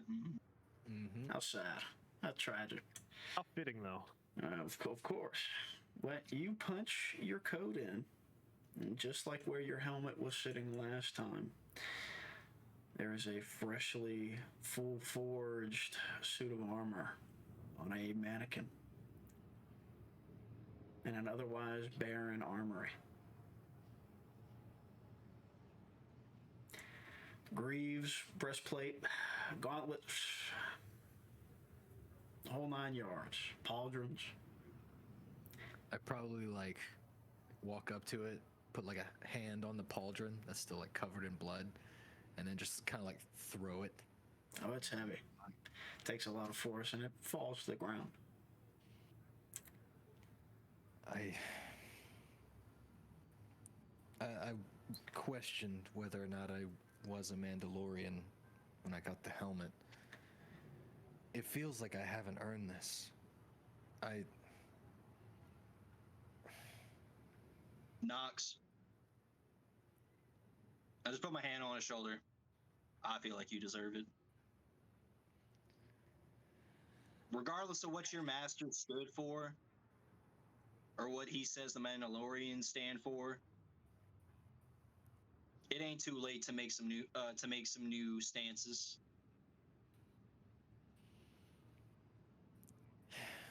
We need This to be armor better. doesn't represent what he stood for. This armor represents what you stand for. Wow. Thanks, Timjan. No problem, Knox. I'll go ahead. I'll pick it back up. And I'll just put a handprint of blood on the other pauldron, in the center of it. And I'll collect it all up.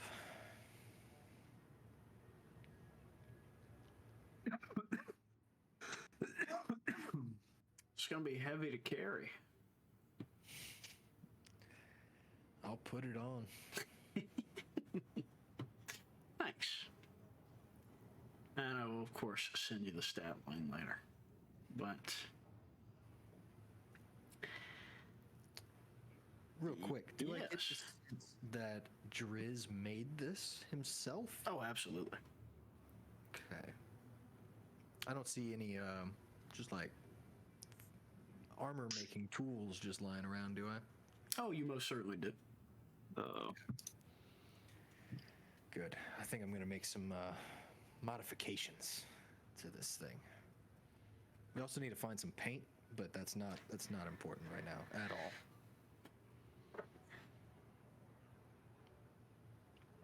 Oh, So it is the gunmetal, like stock gray, if you will. There is a burned in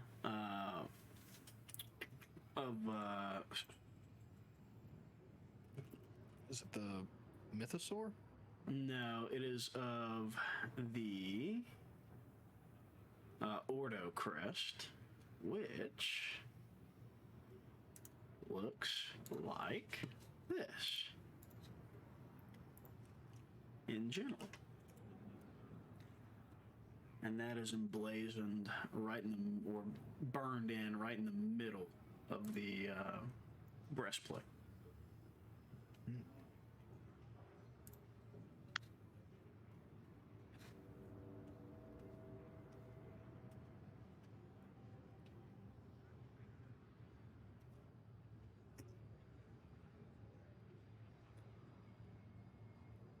Anyways, we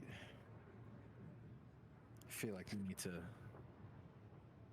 deal with June's stuff. I got to think about all this. Very well. And if there's anything else that you'd like to do on these smugglers' moons, speak now or forever hold your peace before we screen wipe to Nalhetta. Nothing. I know of a place we could go for just a quick drink. Which you, of course, do. What? Can it be the Back Rocket Bishwag? No, most certainly it can. Most certainly it can. I got these all over the place, and they're all pretty bad, but good. Well, they don't call them the Back Rocket Bishwag special for nothing, baby. Sounds like my kind of place. It's You like it? the neon sign here is like the act of like wringing out a rag into a shot glass. Yeah. So guys, knock a few back, and we will wipe into landing on the estate premise, or the palace, I should say, premise. June. I got a question though. Yes. Nox, are you wearing your armor? Oh yeah. Okay. All right. Anyway, continue. I'll grab the helmet to just put the whole ensemble together. You know. Nice. Hey, Fuck yeah. great choice, buddy. Great choice.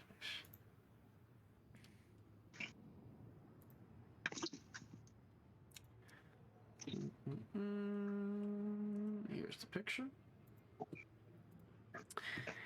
This is the first time that you guys have been here in a long time, since, like, you know, the start of the game. So, in case you forgot.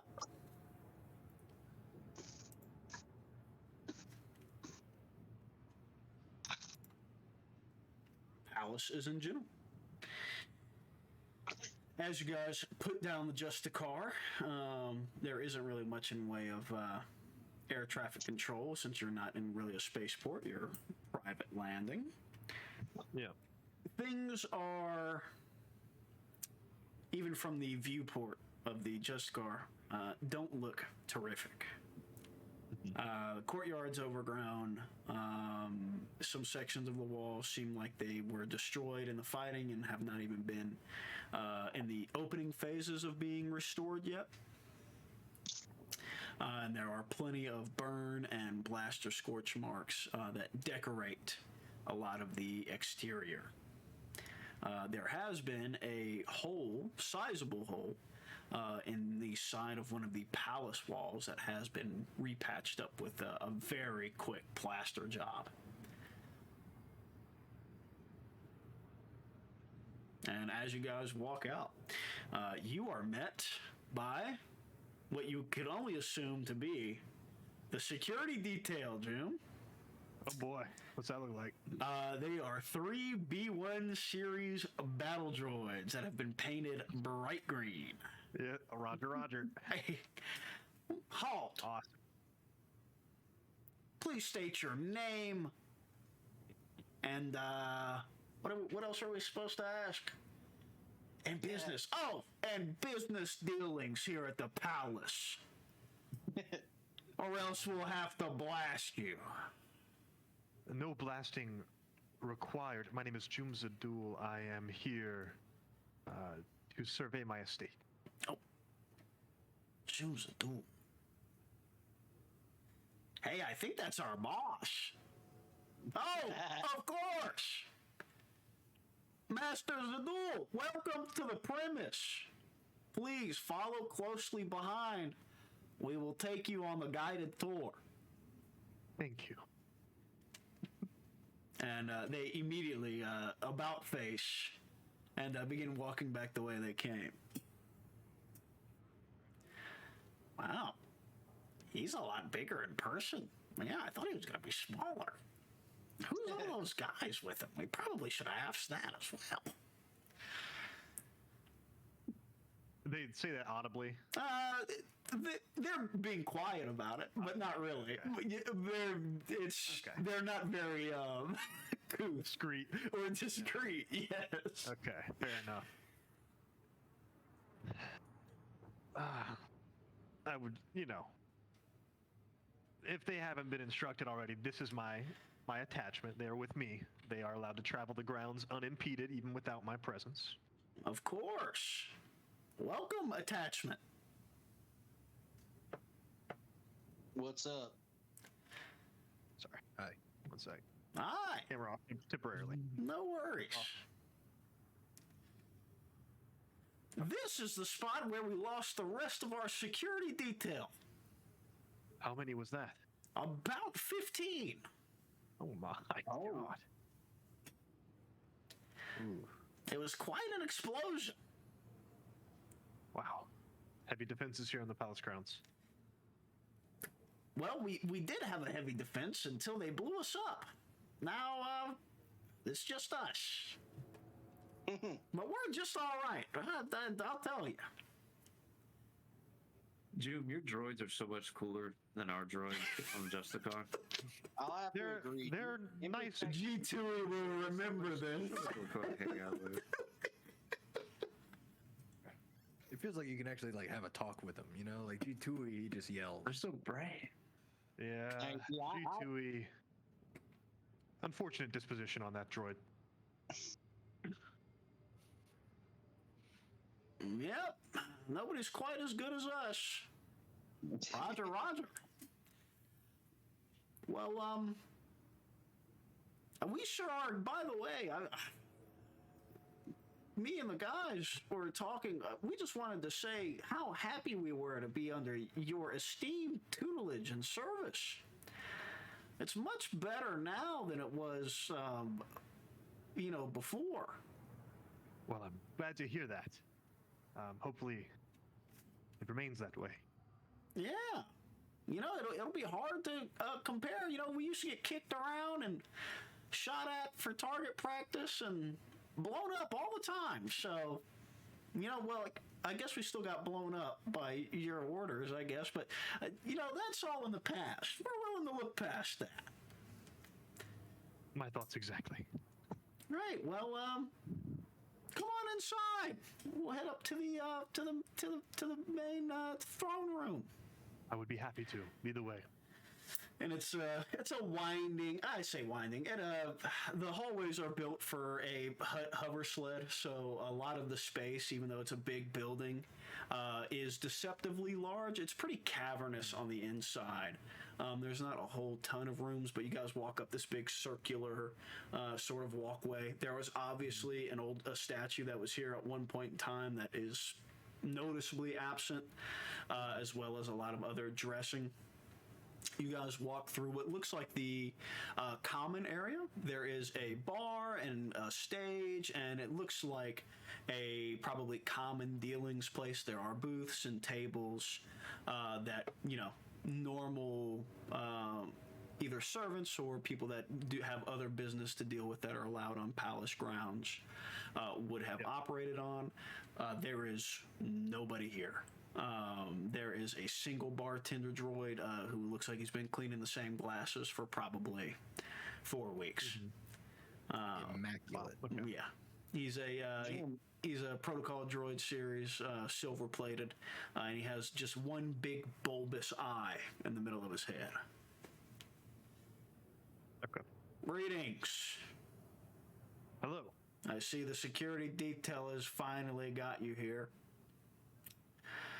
Yes, it's good to see you again. I assume I would have been here many times. I should recognize this droid. I don't think you've actually. Oh yeah, you have been here. You have, yes. Yeah. Same one, yeah. And you would know that this is 5 Dom, DOM. Okay. Okay. So is this whole place yours, Jim? It would seem so, yes. It looked like somebody robbed it. It was stripped shortly before Gerudo's leaving, but it will serve its purpose for now. Hmm. And what is its purpose for now? Well, there was a vacuum in power and felt that I would be the appropriate person to fill it. I want to try and keep Gerudo's business on the up and up.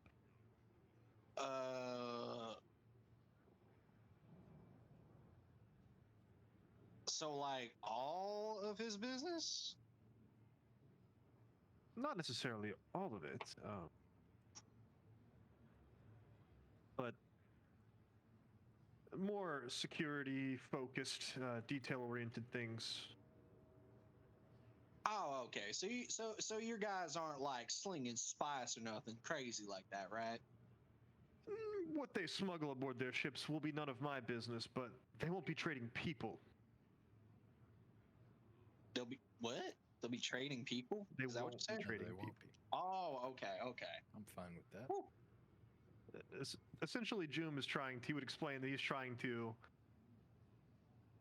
clean up the nastier bits of the business. The people trade, the, arms Legit, dealings kind of. to variously questionable societies. The, what's it called? Mass shadow dropping in the middle of, important trade planetoids and things like that. Understood. But there's still a space to be had in the galactic security business, and some trading and some smuggling. Just not people. That sounds like a great plan. But just a font is ready for you. Just a font? That's what he said he Rest wanted of to be it- called. Oh, I see. You can call him a font from now. Understood. A font it is. Interpret it. And I would follow them. All right. Well, he just like points one of his 3 arms down towards what is a massive sort of drop down door that is open. Mm-hmm. But as you walk through, rounds out a little bit of a corner, and it is the audience chamber. There is a big hut dais that a font does not fill up at all, but is sitting on. And Glenn Rook's in here, and they are helmets off, chilling, laid back, drinking, eating, relaxing, playing darts, that kind of thing. Hello. Oh, June! I'm glad you finally made it. Please, come up here and have a seat so I can be done with this. I do. Be done with What you're supposed to be doing. Oh, sorry. I thought that was the mercenary. No, that's Yvonne, yeah. Font. Okay. I would be happy to, Yvonne. He lets out like he looks like his shoulders have been bearing even though he's a crocodile person, he has bags under his eyes that are like 2 or 3 deep. Looks like maybe his scales haven't been brushed in a while. He's in rough shape. I'm really not built for this. But where do you want to start? Well, catch me up on what has been happening in my absence. Okay. You taught me about some. Obviously, the palace grounds are in less than pristine condition. How goes the rest of the operation? Poorly. Have the rooks been paid? And The rooks have been paid, and the rooks at that point just all kind of, just like very lackadaisically, lift drinks or whatever they're eating up. There's only, it looks like they picked up a few more. There's only about a dozen and change, maybe 13 or 14. okay. So six, 7, 8 new faces that you guys are not familiar with. Okay. But Scum and Dold and the classics from Arcanus that you guys made it out with are all there. Okay. Sounds good. Okay, so where to start? We are rapidly bleeding funds, but you knew that already. I had to meet with 2 of the other Kajariks. How'd that go? Not well at all. Well enough to not be attacked by them. I did have to sacrifice, and I mean that in the business sense, quite a few smuggling crews. I see. Really the crews were sort of a casualty of it all. They took their cargo, and naturally, since we were unable to help them in that regard, they have sought other employment. The security detail is depleted. A bright spot, an old friend, privateer Captain Wishkinu, was very instrumental in the attack. Quite the ruffian, him, and he was fortunate enough to give us a bargain for his services, which unfortunately was still rather quite expensive for he and his crew.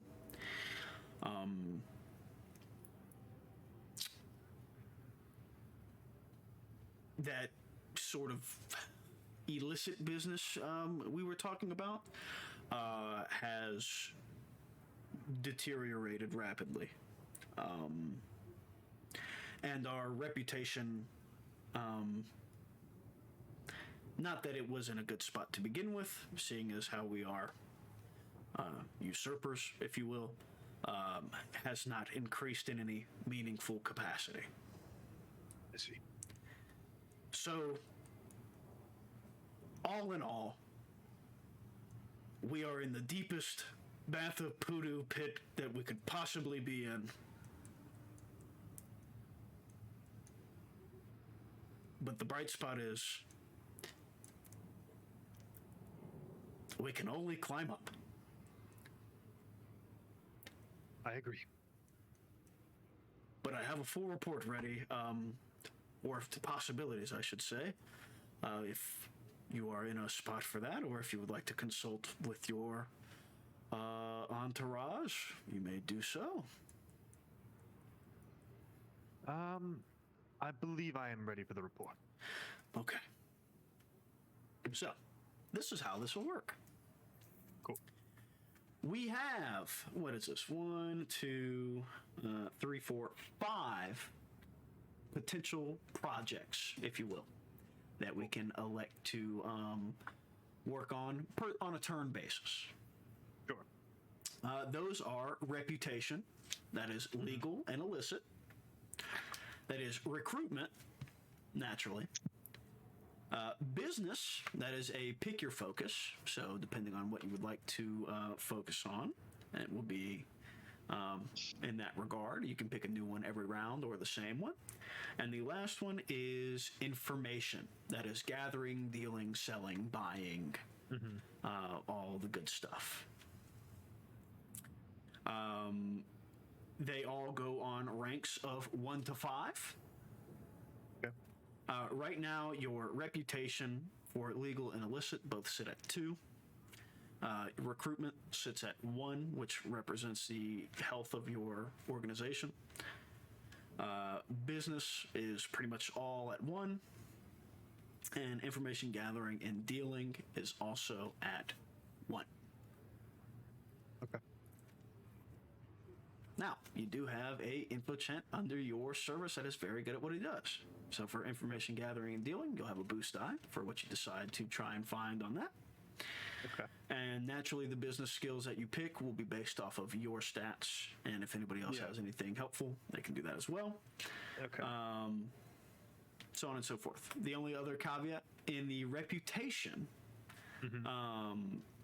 you cannot go below 0. Okay.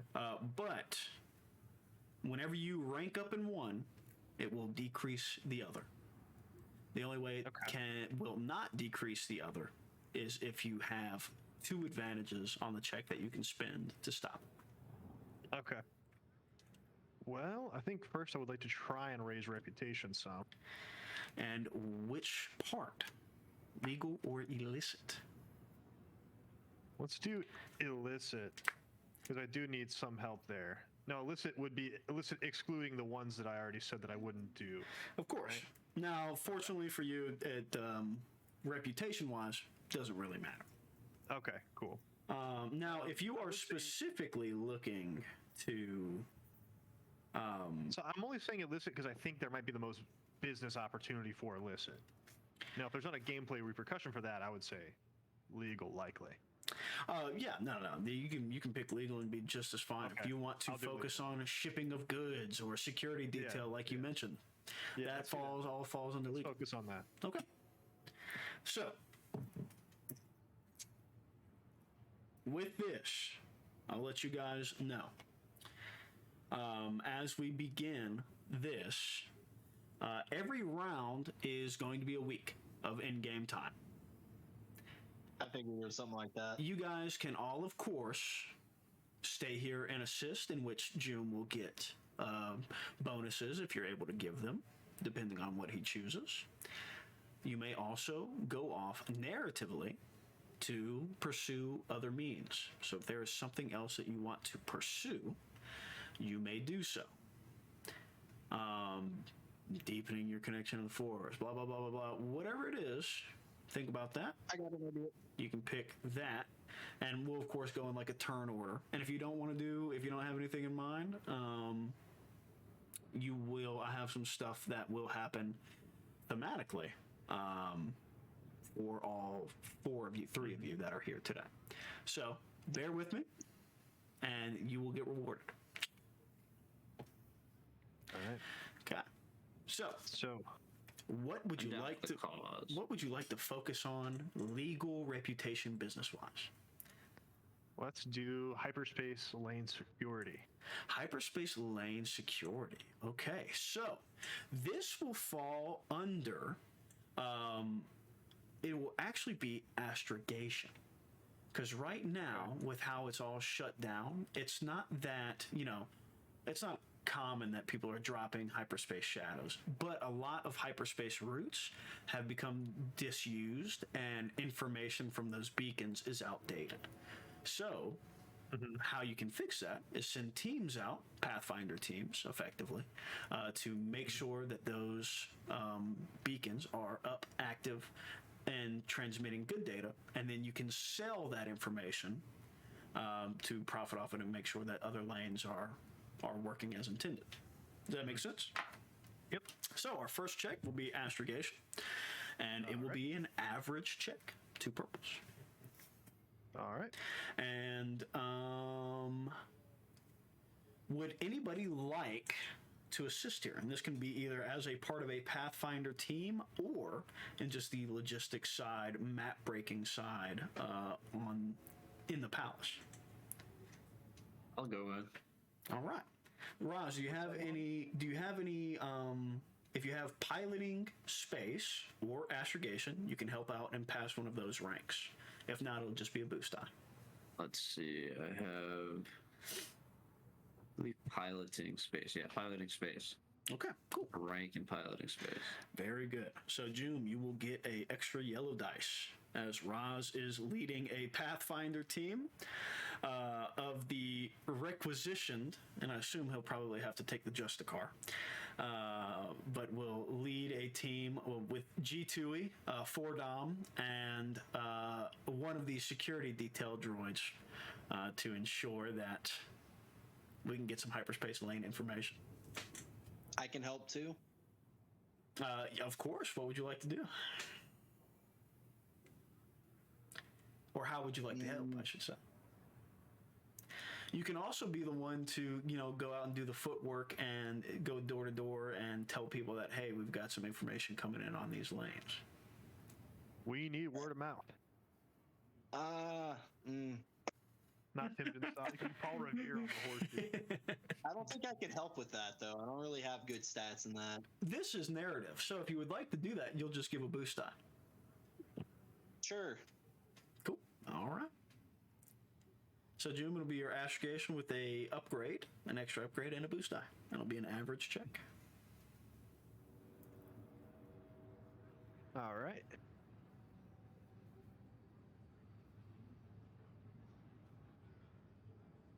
Oh. All right. Very That's nice. good.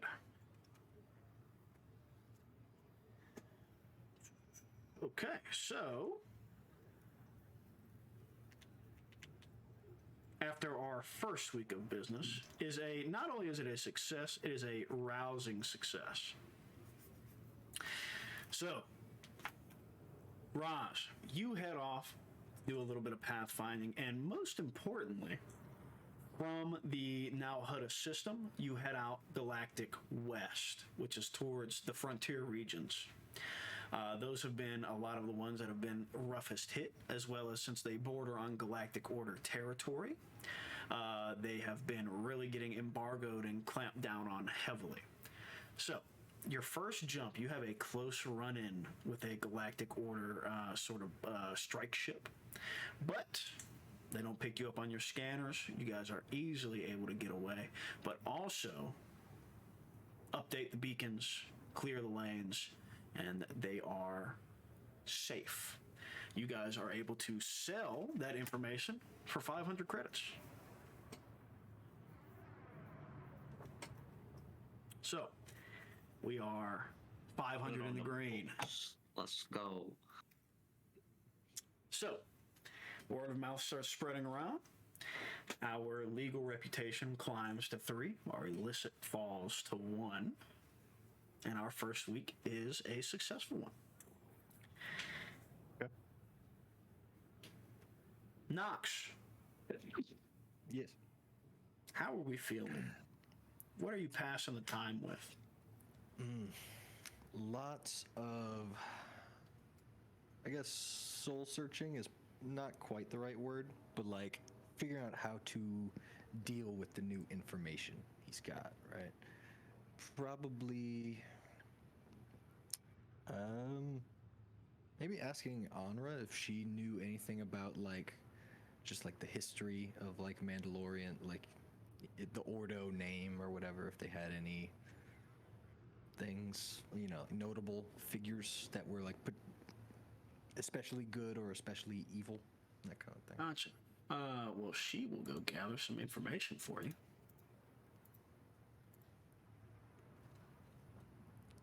And then also, I guess, just tinkering with the new armor, trying to, probably fit a shield gauntlet onto one of the Beskar arms. Yeah, stuff like that. All right, Onward comes back with a wealth of information. The Ordo name goes back a long time. While it is a bit of a spot of debate, it is believed that a previous Mandalore from a few millennia ago was of House Ordo. And during a very crucial part in galactic history as far as Mandalorians are concerned, he gathered all the clans under one banner again.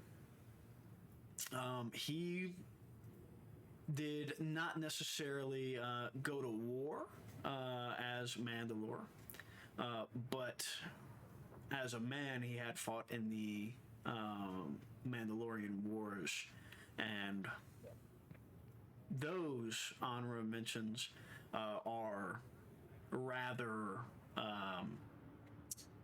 horrific, as war is. But that was a time whenever the Galactic or the Republic was at a peak, and the United Mandalorian clans were much stronger.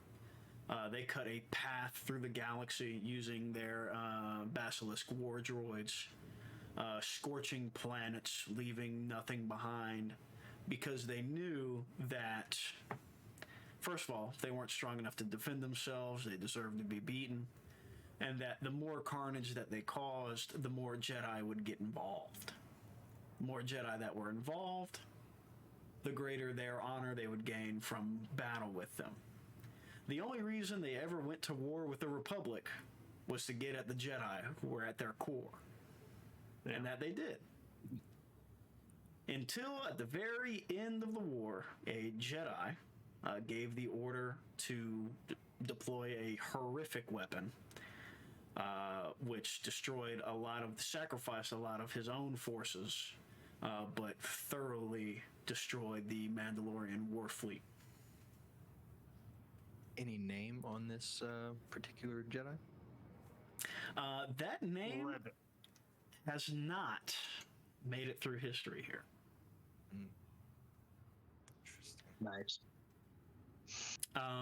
It does mention, however, that this Jedi, because of their actions, eventually fell to the dark side, and has their record now cleaned from this report by the council of its time. Yep.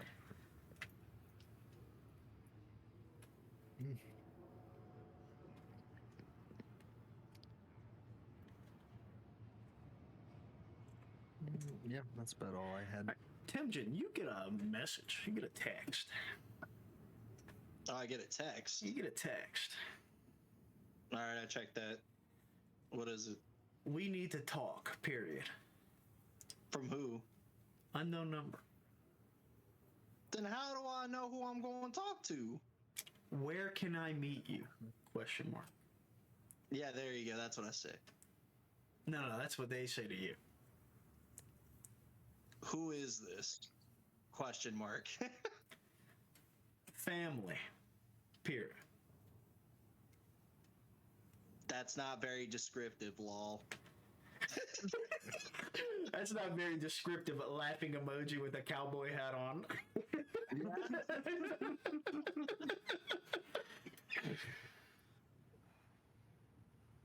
Shows red, but no response.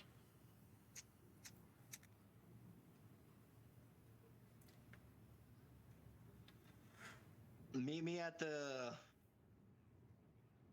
Is there a library? Is there a library in Nar Shaddaa? Well, you guys are on Nelhutta. Sorry. And I would say that, yes, there probably is a hut repository of knowledge somewhere. I got a bag for you. All right, I'll tell him that I want to meet him there. Okay. See you soon. Okay. Some more bread. All right. Bread, you think? June. What are we doing for That'd be week? hilarious. What are we doing for week 2? Week 2? So, Reputation was week 1. Let's do...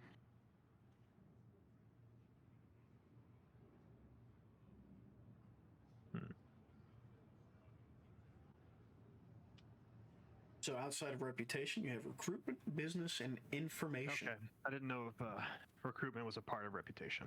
No, I'll do it's a separate one. Okay. So, who are you looking to recruit? What sort of subset would you like to bring into the fold? Also, Muscle. do you have a name for your enterprise? LLC. For your LLC? Don't tell him he's the tax guy. A name? Yeah. The Joomers.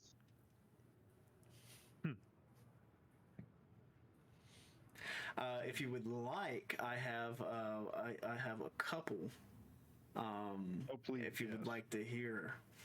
Okay. Pitch it my way. Because so this one actually gets pitched to you from a font. Okay. He says, "How? What about the?"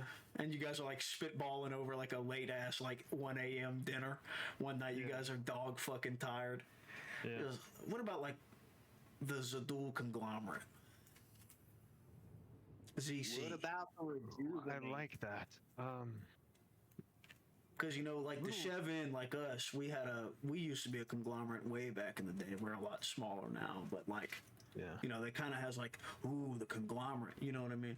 Not necessarily in like a bad way, but like, it has like, if you're like from the streets, you'd have to like look up what that word means. But if you're like in the know, I love the word conglomerate. I'm not sold on my name. It seems a little too on the nose, a little egocentric there. you're the head of the corporation, or you're the head of this know. enterprise. That's never how it's been, Font. I'd never like to be in the I know spotlight. you're, but look, man, your hands are clean. You're a new man. You know, I'm sure Craig has never even thought about doing anything to us. So, like, why not, you know, put your name on a big billboard? Craig, Actually, you know what? Maybe that's my word. not a good idea. Maybe we shouldn't put your name on the title. For no card. other reason, it's just tacky, you know. It's gauche. Gauche. Okay, Why don't- I could agree with that. Why don't you do one of those long-sounded names What about? that you abbreviate into like 3 letters? Oh, that's an idea as well, Timjin. I like the idea of the convoluted What about the Corellian conglomerate? Really, in conglomerate?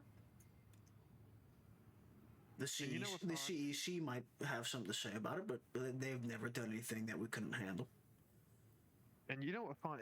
This whole naming thing also brings to mind a bit of an issue of location. We can't necessarily be called the Corellian conglomerate and be located, you know, here on. Well, Now, no, but also, maybe we're you make a amidst good point. our enemies here. That is a good point. If our illicit dealings go any further, we may risk giving the block a bad name. So we may want to think about maybe an exit plan of that nature as well. Well, as far as I'm aware, the Hutts could care no more about our plans as they do, honestly, the ground that we stand on. You make a good They are point. jealous creatures. I say we go to the others. What's the word called? You called them something. Kajar. The Or Kajarik. Yeah. Okay. The Kajarik, and offer them Gerudo's grounds as a gift. Well, where are we going to go after that? I mean, the Justicar is a fine ship, but I don't exactly have much room for expansion. Well, maybe we can negotiate something. Like the way you think. Let me We are in control of this, even if only in name. But the Hutts are all for decorum and pomp.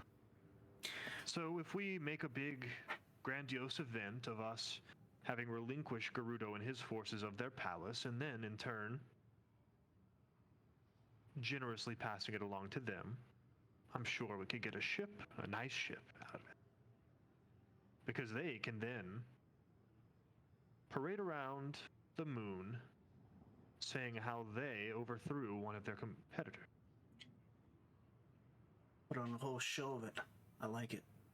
Let me do a little diving, see if anybody has any ships that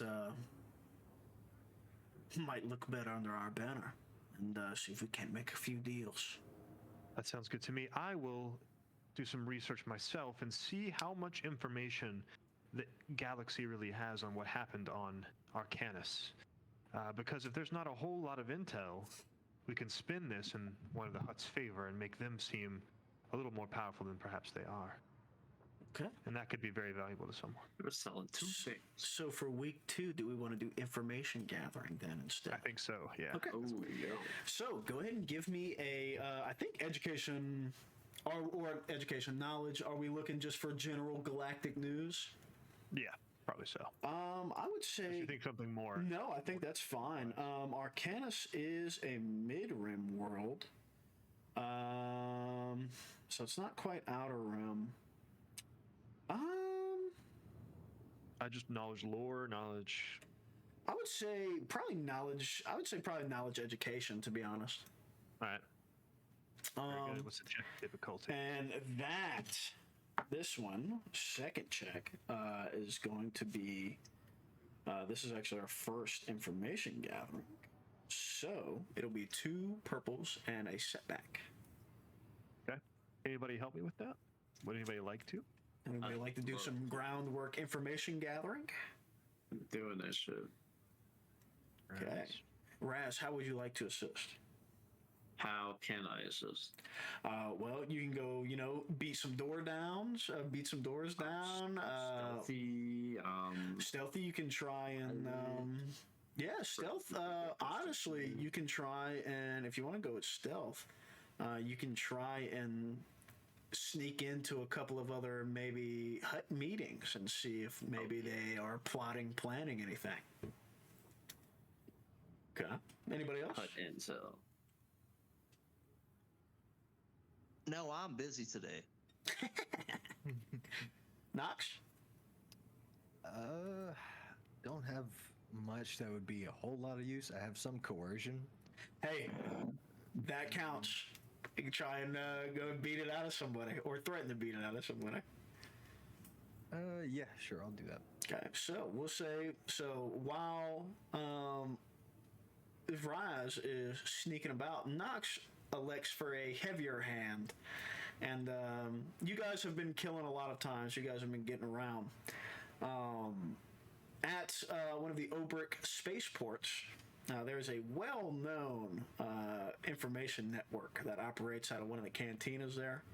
And we'll say, Nox, you go shake up a little bit of information. But that will be ranks in coercion, Nox? Just one. One, and ranks in stealth, Raz? 1. Okay. So it'll be 1 upgrade and a boost, I June. Okay.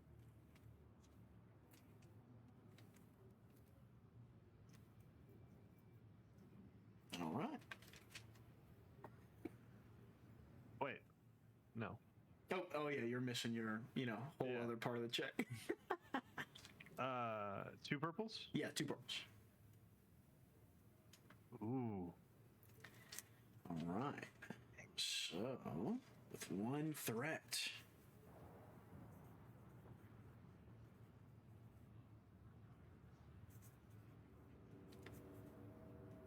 Very good. Okay. So, you guys come up empty this week. It does not seem, it's been a couple of weeks now. Well, not only since we started this, but since Arcanus. It does not seem like any lasting waves have come about of anything. Raz, the information you gather is just about normal hut dealings. They're talking about slave trade and spice dealings and the difficulty they're having getting out westward because of the Galactic Order, so on and so forth. Nox, you get a lot of information. Not a whole lot of it's very useful at all. People tend to be very willing to tell you what you want to hear. As soon as a gauntlet comes up or anything like that, especially now since your full armor is out. They are, and unfortunately, no leads really come up for it. Towards the end of this week, as you guys are hunting through, Rash, as you guys are probably recouped one morning, about to head out and try for another round, maybe, you get a very urgent call. it says maybe, like the caller ID is trying to. It says maybe Soma Fleetfire. Hello. Hey, Raj. Yeah. Hey, kid. Listen. Where are you right now? Or Shaddaa, right? Or now Hudda? Now, Hudda. Yeah. Now Hudda. Okay. Okay. I'm on the way. Send me your location. I'm on my way. I'll be there. Sure. We were just jumping in out of the Taurus sector. I'll be there in probably in a couple of hours. All right, I'll be here to meet you. Totally not strange at all. Nope, to be expected. Who's the closest person to me? Whoever you want it to be. Y'all said Hey, hey, someone say me. Me. Hey, Knox. Yeah, what's up? I just got a call from Soma, and he seemed kind of panicked. He said he was heading straight towards us. He just jumped from Taurus. I sent him this location. All right. Do you think It wasn't his number though. Well, It's not one of those scam calls I keep hearing about, right? shouldn't be if it sounded like it. Yeah. Just thought it was a secure line. But yeah, definitely sounded like someone. Yeah, why would he be coming from Taurus though? I don't know. that's a bad place to be. Well, yeah, we've only heard bad things. This is Simon says, "Yeah, hell. What the hell could he possibly be doing over there?" He had the kid with him somewhere, and I mean, Pastor might be with him too. Did he say anything about like why, like what he needs from you? It was pretty much like, hey, kid, I just jumped from Taurus. Something. I sent him the location. That was about it. Well, I guess we'll find out in those couple hours. He told me he jumped from Taurus. Sounded like he was in a rush.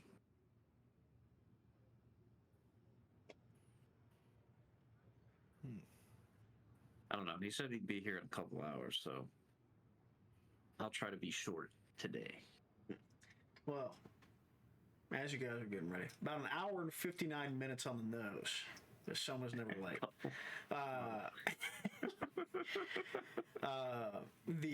One of the sensor arrays starts going off. Guys, take a look outside. The Wayfarer class freighter, the Rust Bucket, is rocketing out of atmosphere, and it is chugging black smoke behind it. Oh wow! It is. You can't really tell from down here. Well, you probably can due to the black smoke, but it's in rough shape. Landing gear doesn't quite deploy all the way, and it takes out a section of the wall on the way in. Oh wow! Thing's a bigger piece of junk than usual. Wow, what an asshole! Brent's fighting for their lives out here. Yeah, it's a hunk of shit. Yeah, what a hunk of shit. I love it. But big fucking front bay opens up, and Soma is pushing a cart of some kind, a hover cart, rapidly towards the front door.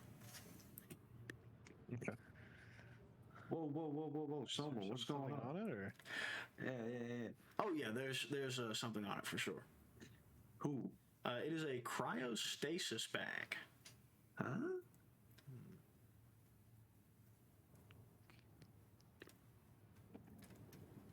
Hey, hey.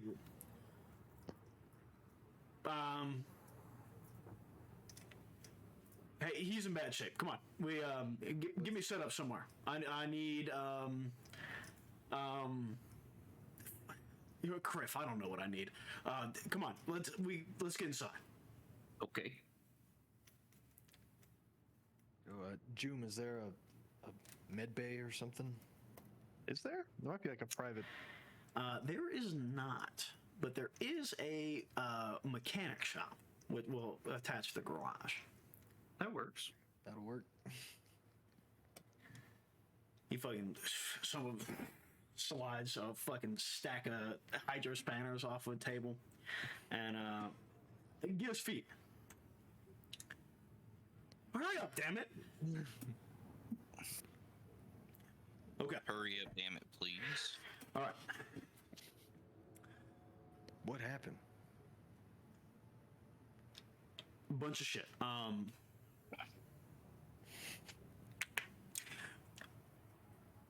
Is that the same guy who messaged me? He seems just as descriptive as that guy. Not a time to be cute, guy. Got a distress beacon from Pasadena. Went to go check it out. Nothing was at the last one, at the last location. It was on the edge of this like crazy nebula of some galactic event of some kind. Looked like red smoke everywhere, sort of like huge, like crystalline structures that were crumbling and crushing together and all kind. I can't explain it. But you guys get it. I knew he was in there. I don't know why he was in there. So I went in after him and just hunted it down, and I've got what's left of his Z95 in the bucket. I'm just like, thankfully, like the canopy wasn't broken, but I mean he was barely alive. You got chased out? Hell no. First of all, nobody chases someone with fleet fire. Second of all, that place was trying to kill me actively. The place was. I've never flown through anything like it.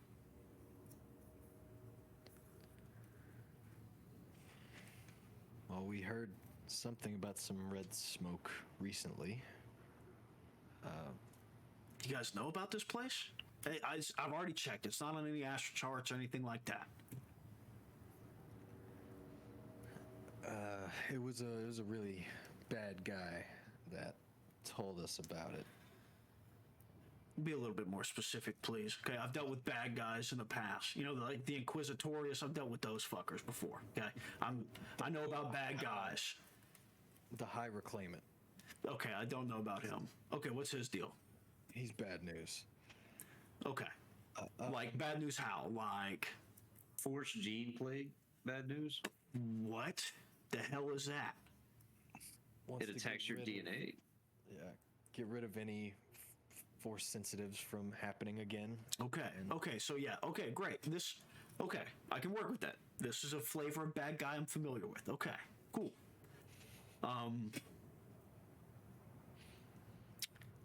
He's stable for now, but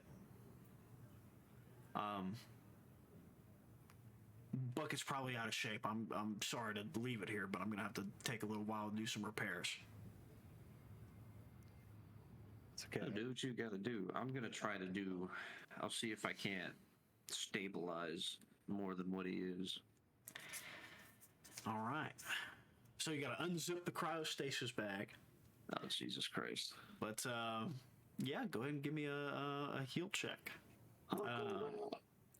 This is I don't need a medicine check with it. Just give me your force die. This is narrative. Here we go. Oh, yeah. Okay, so whenever you open up the bag,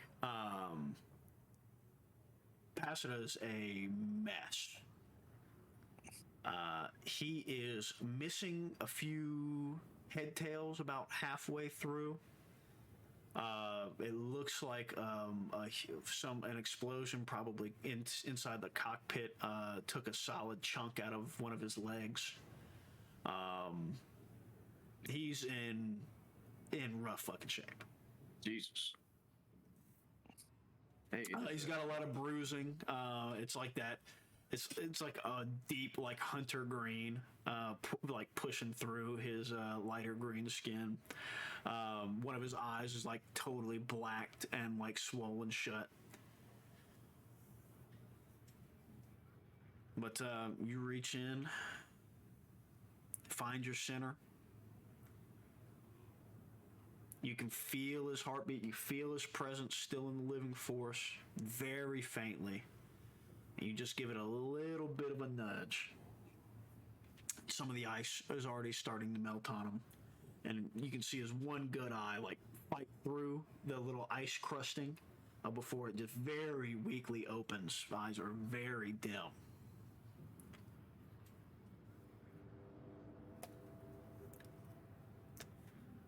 You're alive. You're alive, right? Hey, kid. You're alive.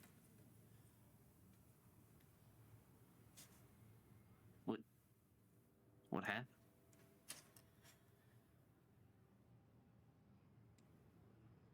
There's something in there. I think we know about it. I figured that.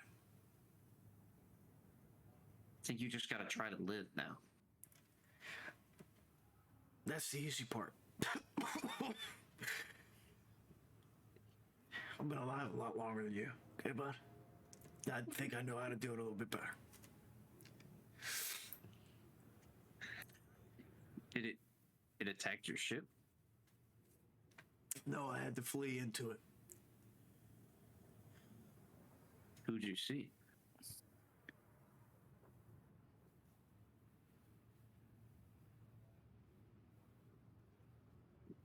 Helmet, robes, red sabers. I was a little bit more oppressive than that. I was out helping some colony planet, you know, just following the threads.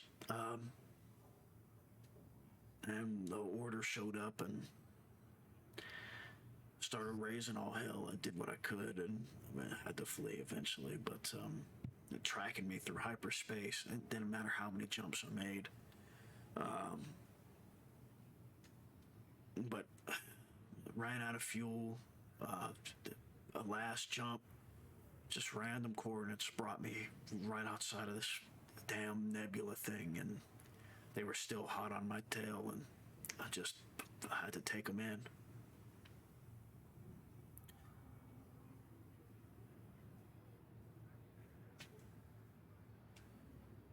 Can I see if he's like afflicted? What do you mean? If this nebula has given him the gene plague? Oh, give me a knowledge education check. Raz is so smart. Yeah, Comes from college educated people. this is true. That's just an average check. Education. 2 purples, right? Yep. Yeah. 1 threat. Take a stride. What? Thinking hurts. Doesn't see. Yeah, doesn't seem like it.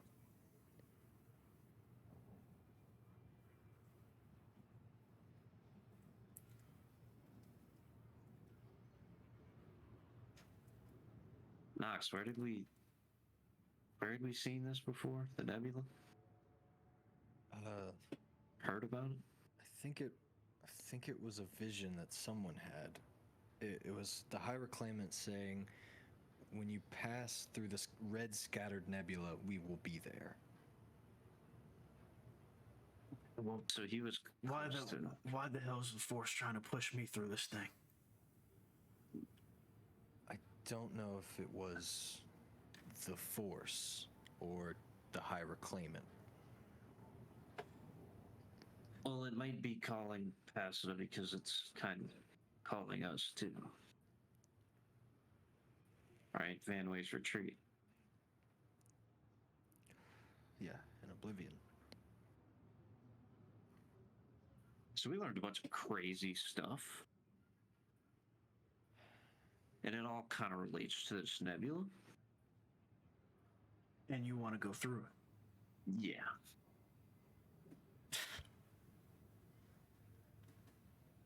But this happening to you, this is Give me the criff out of this bag. have him get out of the bag.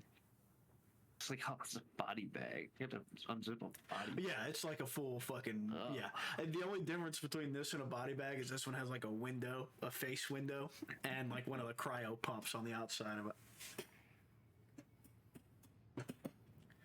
Somebody have another robe. It's freezing in here. And don't yeah. try not to move your leg too much. If you're good with sleeveless. You kids. What? Traditional robes too good for you? Huh? It's the style, you know. Oh my god.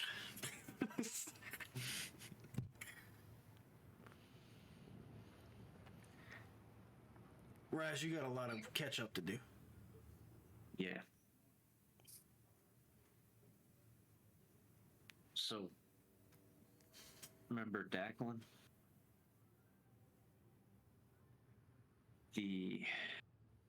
Declan died before we met him, and he was revived through the Force in exchange for someone else. And the person that did it kind of made this wave in the Force that's resulted in these reclaimants coming to purge everyone but themselves of the Force. They are kind of perfecting cloning to be able to live forever.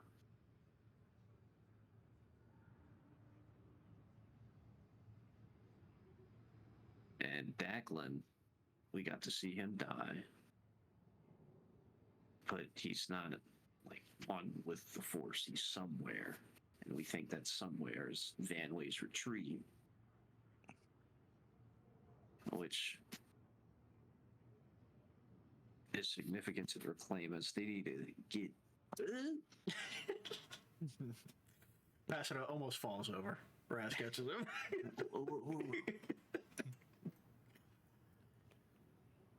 They need to get in to gain an advantage, the final blow against the light side of the Force, so they can then delete the Force. And we don't want that.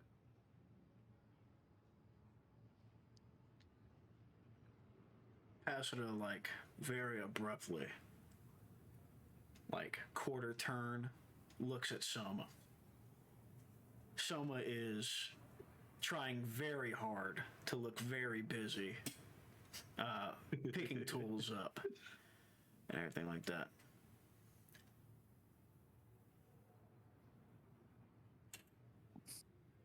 Hey, Soma.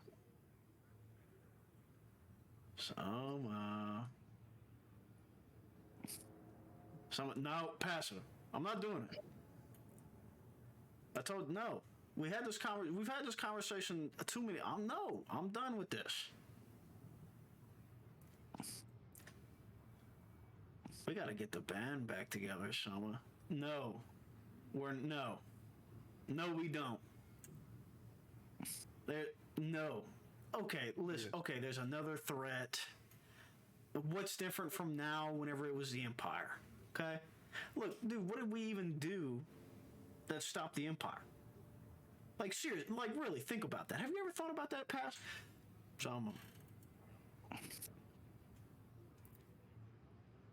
Why'd you come save me then? Yeah. Well, what, I'm supposed to let some galactic anomaly crush you to pieces? Because, I mean, I can fly you back out there if you want, okay? Give me 2 or 3 weeks, and I'll get the bucket back up, and I can just go put you back in your 95 like you always wanted, okay? And I can just drop you right back out of the bay again.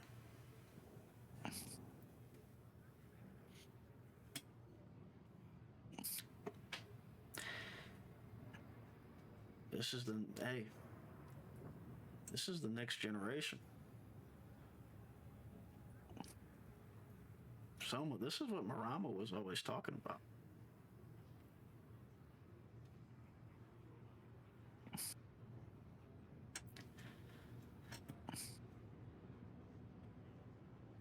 I guess I could use Panlix's help on the bucket.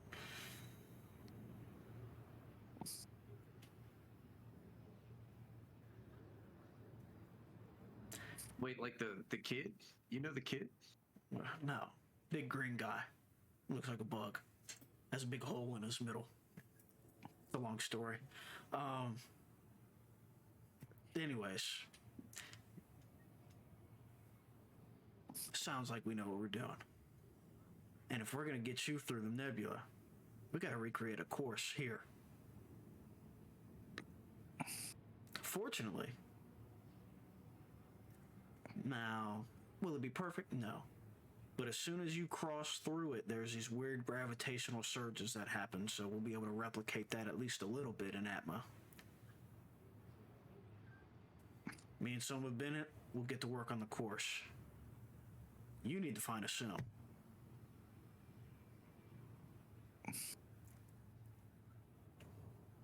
Because if anybody can get this crew through this nebula, it's going to be the best skim racer that ever came off of Gliansel.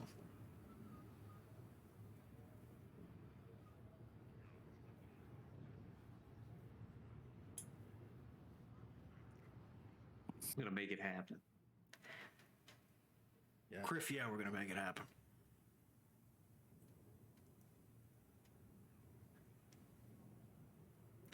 This is not a feel-good moment, okay? This is, no. But it feels so. No, it doesn't. But it feels. This feels terrible, okay? It's like a family. My bucket's falling apart outside, and we're trying to smile and have a good time in here. Plans come We're gonna together. fix it. Pat, Yeah. you just unzipped your uncle out of a bag. Okay, It was horrifying.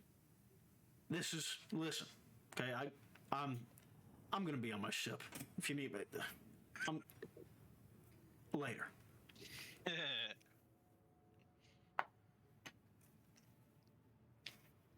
June, what would you like to do for week 3? Well, we did. Stopping by. Pass it Well, up. let's do It's fine. recruitment since we did information gathering week 2. Correct. So we have. Well, you can double down. It doesn't matter which ones. You can do. You Yeah, can I repeat want to whatever. at least hit all 3. Okay. So that means we have recruitment and business left that you haven't hit yet. Yeah, I'll do recruitment. Okay. And who are we looking for? Pilots, obviously fewer pilots than crew, but pilots and crew. Okay, gotcha. So are we looking for pilots to do more pathfinding stuff? Or are we looking for smugglers? Or just Smugglers. gotcha, smugglers slash goods distributions? Yeah. Okay. Go ahead and give me, this can be either negotiation or charm or leadership even. I could see. Let me see. What is the best for June? I'll do a leadership, I believe. Yeah. And the difficulty on that? Difficulty here, because we're trying to keep maybe the illicit side in and we're at 1, it will be a hard check, but it'll be upgraded once. So it'll be a red and 2 purples. Anybody able to help on this one? Absolutely. Yep. Timjen's going to That's talk what up the we'd like to- rabble rousers, Yes, sir. and that'll give you an upgrade. Rouse that rabble. Let's send it. Hey, that's pretty good. All right. Yeah, that'll work. Technically, you should have another yellow dice, but you succeeded. So unless you want to re-roll, that's up to you. Nah, it's fine. Okay. So, business.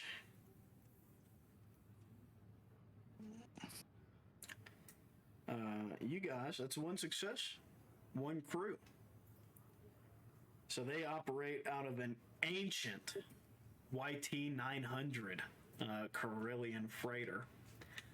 This one looks effectively like a flying saucer, just with one prong instead of two, like the Falcon. And in the one prong is like the cockpit and everything. It was very unpopular, and for good reason. It's the most horrendous ship that you've ever set eyes on. But as they, as you do, you're kicking the tires. They give you a tour of the engine bay. Looking at the spec sheet, they have a 0.75 hyperdrive crammed into this thing. My God. So it is 0.25 faster than like top of the line public access hyperdrives. Good God. That's awesome. These guys are So the captain, just a Shaddaa, a little short guy, looks like a mouse almost. Yeah, we can make it up and down the Corellia run in about 2.5 days. Jesus. No, that's what I'm saying. So, whatever you got, contract, give it to us, load it up, and we'll beat whoever else out there, no problem. Hey, we'll keep it pushing. Everything I get, I'll pass along to you. All right, and also, Jim, you have good business sense. You managed to get a little 5% increase. Well, you have 2 advantages. What would you like your 2 advantages to be before I dictate them for you? These guys aren't scumbags. Okay, that's one. They're respectable. Okay. All right. What would you like your other one to be? Scumbags, but they got to be trustworthy scumbags. Well, I know what you mean. They're trustworthy. They're good business partners. Okay, cool. That's one advantage. And then it's a pretty profitable. They were just looking for work. They've been out of work a long time, and they're just so happy to be working for somebody above board. They don't mind taking it at a lower price. Yeah. And bonus, you cut a better deal for yourself. They're desperate, maybe. Let's go. Okay, so with your advantage, we'll cut you a little 10% increase right there. And off that success, so it would have been they in 4 weeks, so in 4 turns, they will net you 1,500 credits. Oh, wow. And that's after they pay themselves. Correct. So net you. Okay. Yeah. So that will your profit will be 1,500. Perfect. That's awesome. So that'll be this is round 3. That'll be technically on round 6. Okay. All right. And they're gonna be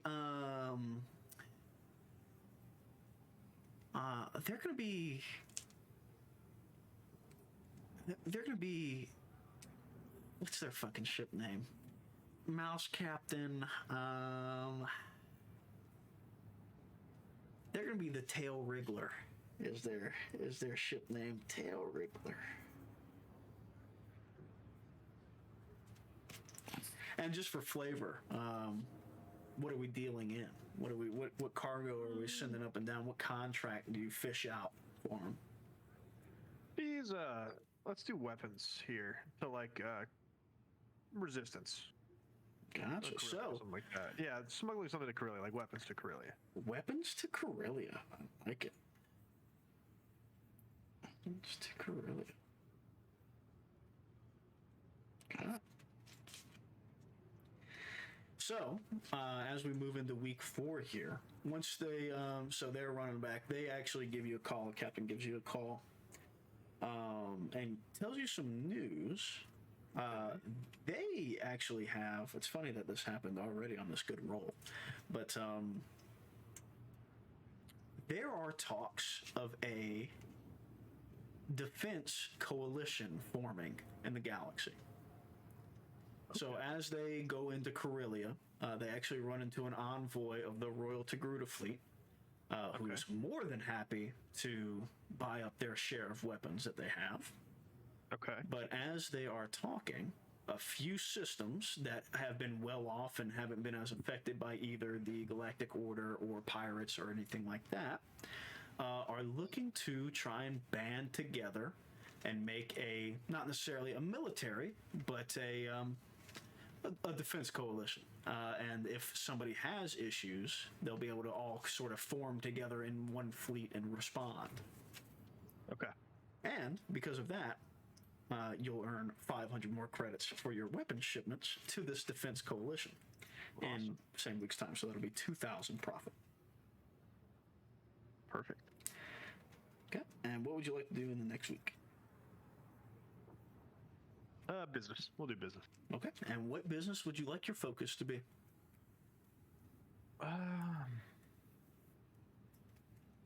Let's say we'll double down on. Actually, we'll try and find new trading part. How about the Carillion or the Galactic Defense Force Coalition. Yeah, Defense Coalition. Let's start talks with trying to get down into the table. Very good. Okay. So, what role do you want to play for them? Well, kind of my already natural role of hyperspace security and weapon or smuggling. I can get things where they need it, resupplying, cut off forces, things like that. Okay. So munitions. Yeah, logistics. There we go. Logistics. Okay. Yeah. So I am more than happy with another negotiation check, or honestly, knowledge warfare. I could see as well. I don't know if I have any points in warfare. Oh, I don't, but might as well. Actually, I think my negotiation may be better. So let me tell you the pool. Let me tell you the pool first, and that might help you decide. Okay, sure. It will be one red, so your business upgrades will have a red. Okay. It will be it is just an average check, so it'll be a purple, but it does have 2 setback dice for being well, you'll find out why. Okay, I'll do the negotiation then. Okay, go ahead. So hard check or average check? Average check, so red, purple, Okay. 2 setback. Perfect. And just for fun. And actually, before you spend, never mind, that's fine. That's okay. Put that point back on the board. Okay. You will just extinguish one of the points you had that I said was going to be a surprise mouse tool for us later, whenever you rolled your original Destiny pool. So, now that we've used one, I guess I could have told you this earlier, but use one light side point. That is to increase your favor. You can get an upgrade. Okay. Okay. No downfalls, no nothing like that. You spend it. Okay. You get just a dice upgrade. You have one more of those. Your dark side pips. Okay. You can still do the same thing. You can upgrade your dice, but you have to take a hit somewhere else. So whether that's your next check is upgraded, or if you want to take a hit on one of your projects, that will go down a scale for that. If you need to sacrifice something else for some money or something like that. Okay. Yeah, or credits as well. You can do that, but it'll be okay. Yeah. But with that success, you are able to meet with a few of the heads of this burgeoning defense coalition. It is not even a real one yet. Yeah. But you actually have to leave for this one. So you have to take the Justicar, and whoever else wants to fly out with you can. You guys meet in neutral space, a little bit further in on the run, just at some old, unused, High Republic space station that hasn't been powered on for a while. People in attendance here are, naturally, the Royal Togruta Fleet. The Inner Rim has a Chancellor here. So Coruscant, big planets like that they are trying very hard to run everything their way or the highway. And furthermore from that, you have a full little, you have a representative from further south galactically, from Malastare. So you have the Gran and all of those individuals out there that can also help. But things seem to be coming together well. They're a little bit stymied on who's going to respond to what and what's responsible and how they're going to get logistically money and credits for all of this to do. But while they don't get much figured out, you do. And they are very happy to hear that a privateer is more than happy to sort of off the off the record maybe, run supplies into any systems that might be under galactic order control or anything like that. Cool. So, not only with this success does your business negotiation with the Galactic Defense Coalition increase, your legal reputation is going to go up one as well. Awesome.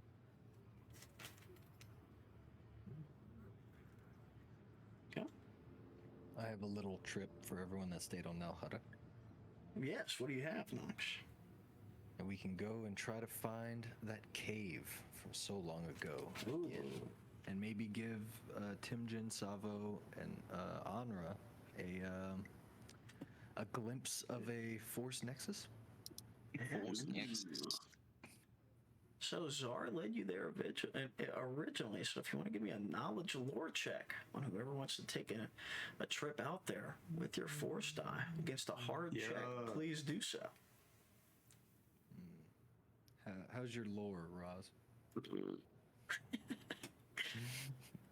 2 greeds. Same. What if I use Seek to assist? Way to slide past everything else. Just go ahead and roll your force die. In under the wire. Oof. Nice.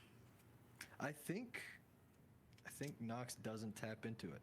It's like, no, we can. It's too weary of it. Very good. Well, We can go on a quest. go ahead and make your roll.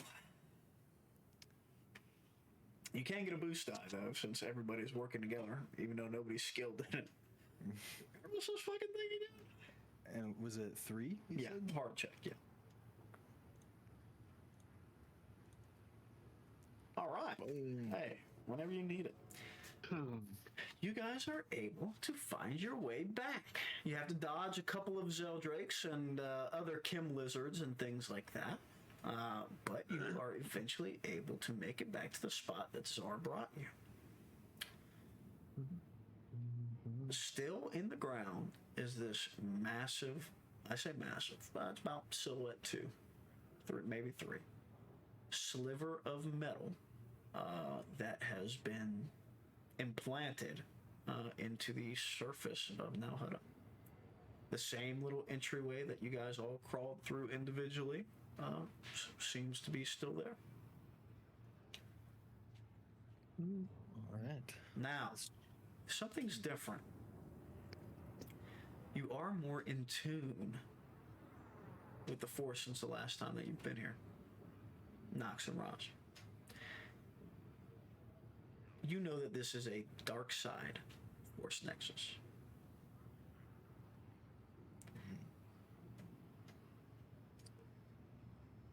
Yeah, so there'll be a test of some sort. Not necessarily. Just that the tinge of the dark side taints this place one way or another.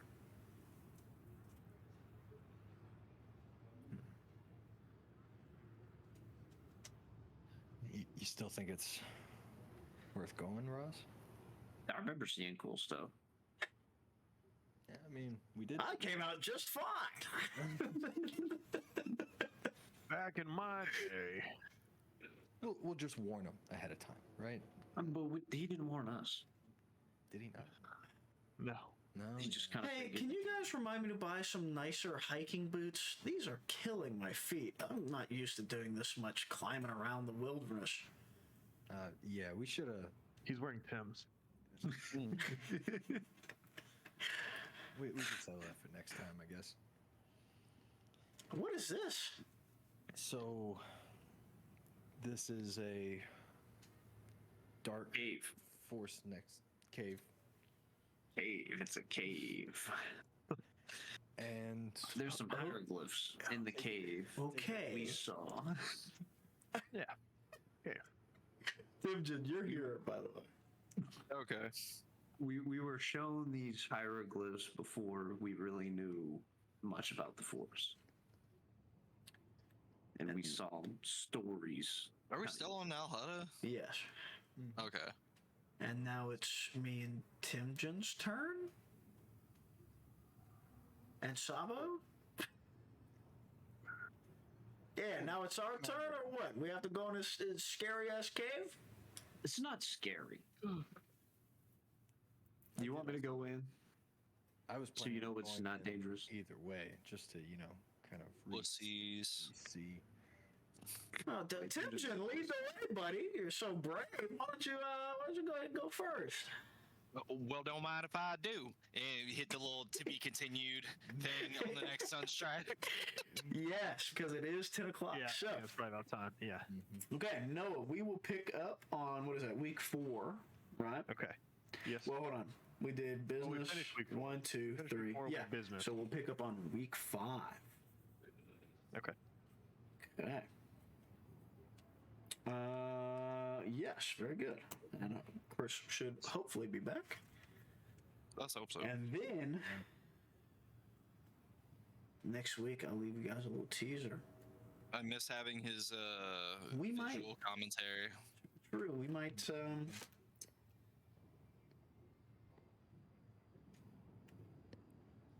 catch a whiff from the force about a few funky little crystals.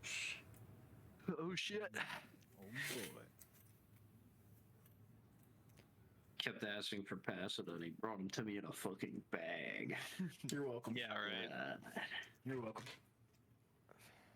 He said, let's get the band back together, and then drops that Panlix is alive. Hole still in. Bigger buzz. Just hole in. Big Yeah. Yeah, I liked the whole interaction between what's his name? Drizz? Drizz. Yeah, Oh, between yeah. Nox and Drizz. God.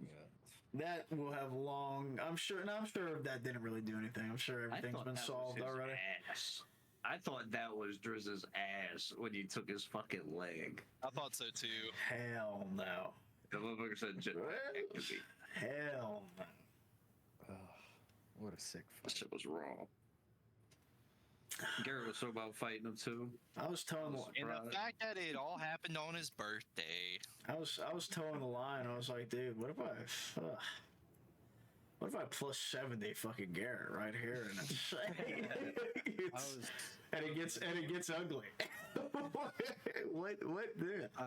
Man, I had the crit table pulled up, and I think it's like, is it 130 or 141? 151 is insta dead, insta gibbed. Cadaverific. Yep. Cadaverific, yes. Oh. Well, anyway, gentlemen, it is a good one. I mean, it was a good one. Yeah. Garrett, let I me. am going to sleep. Good night, guys. Good night, Will.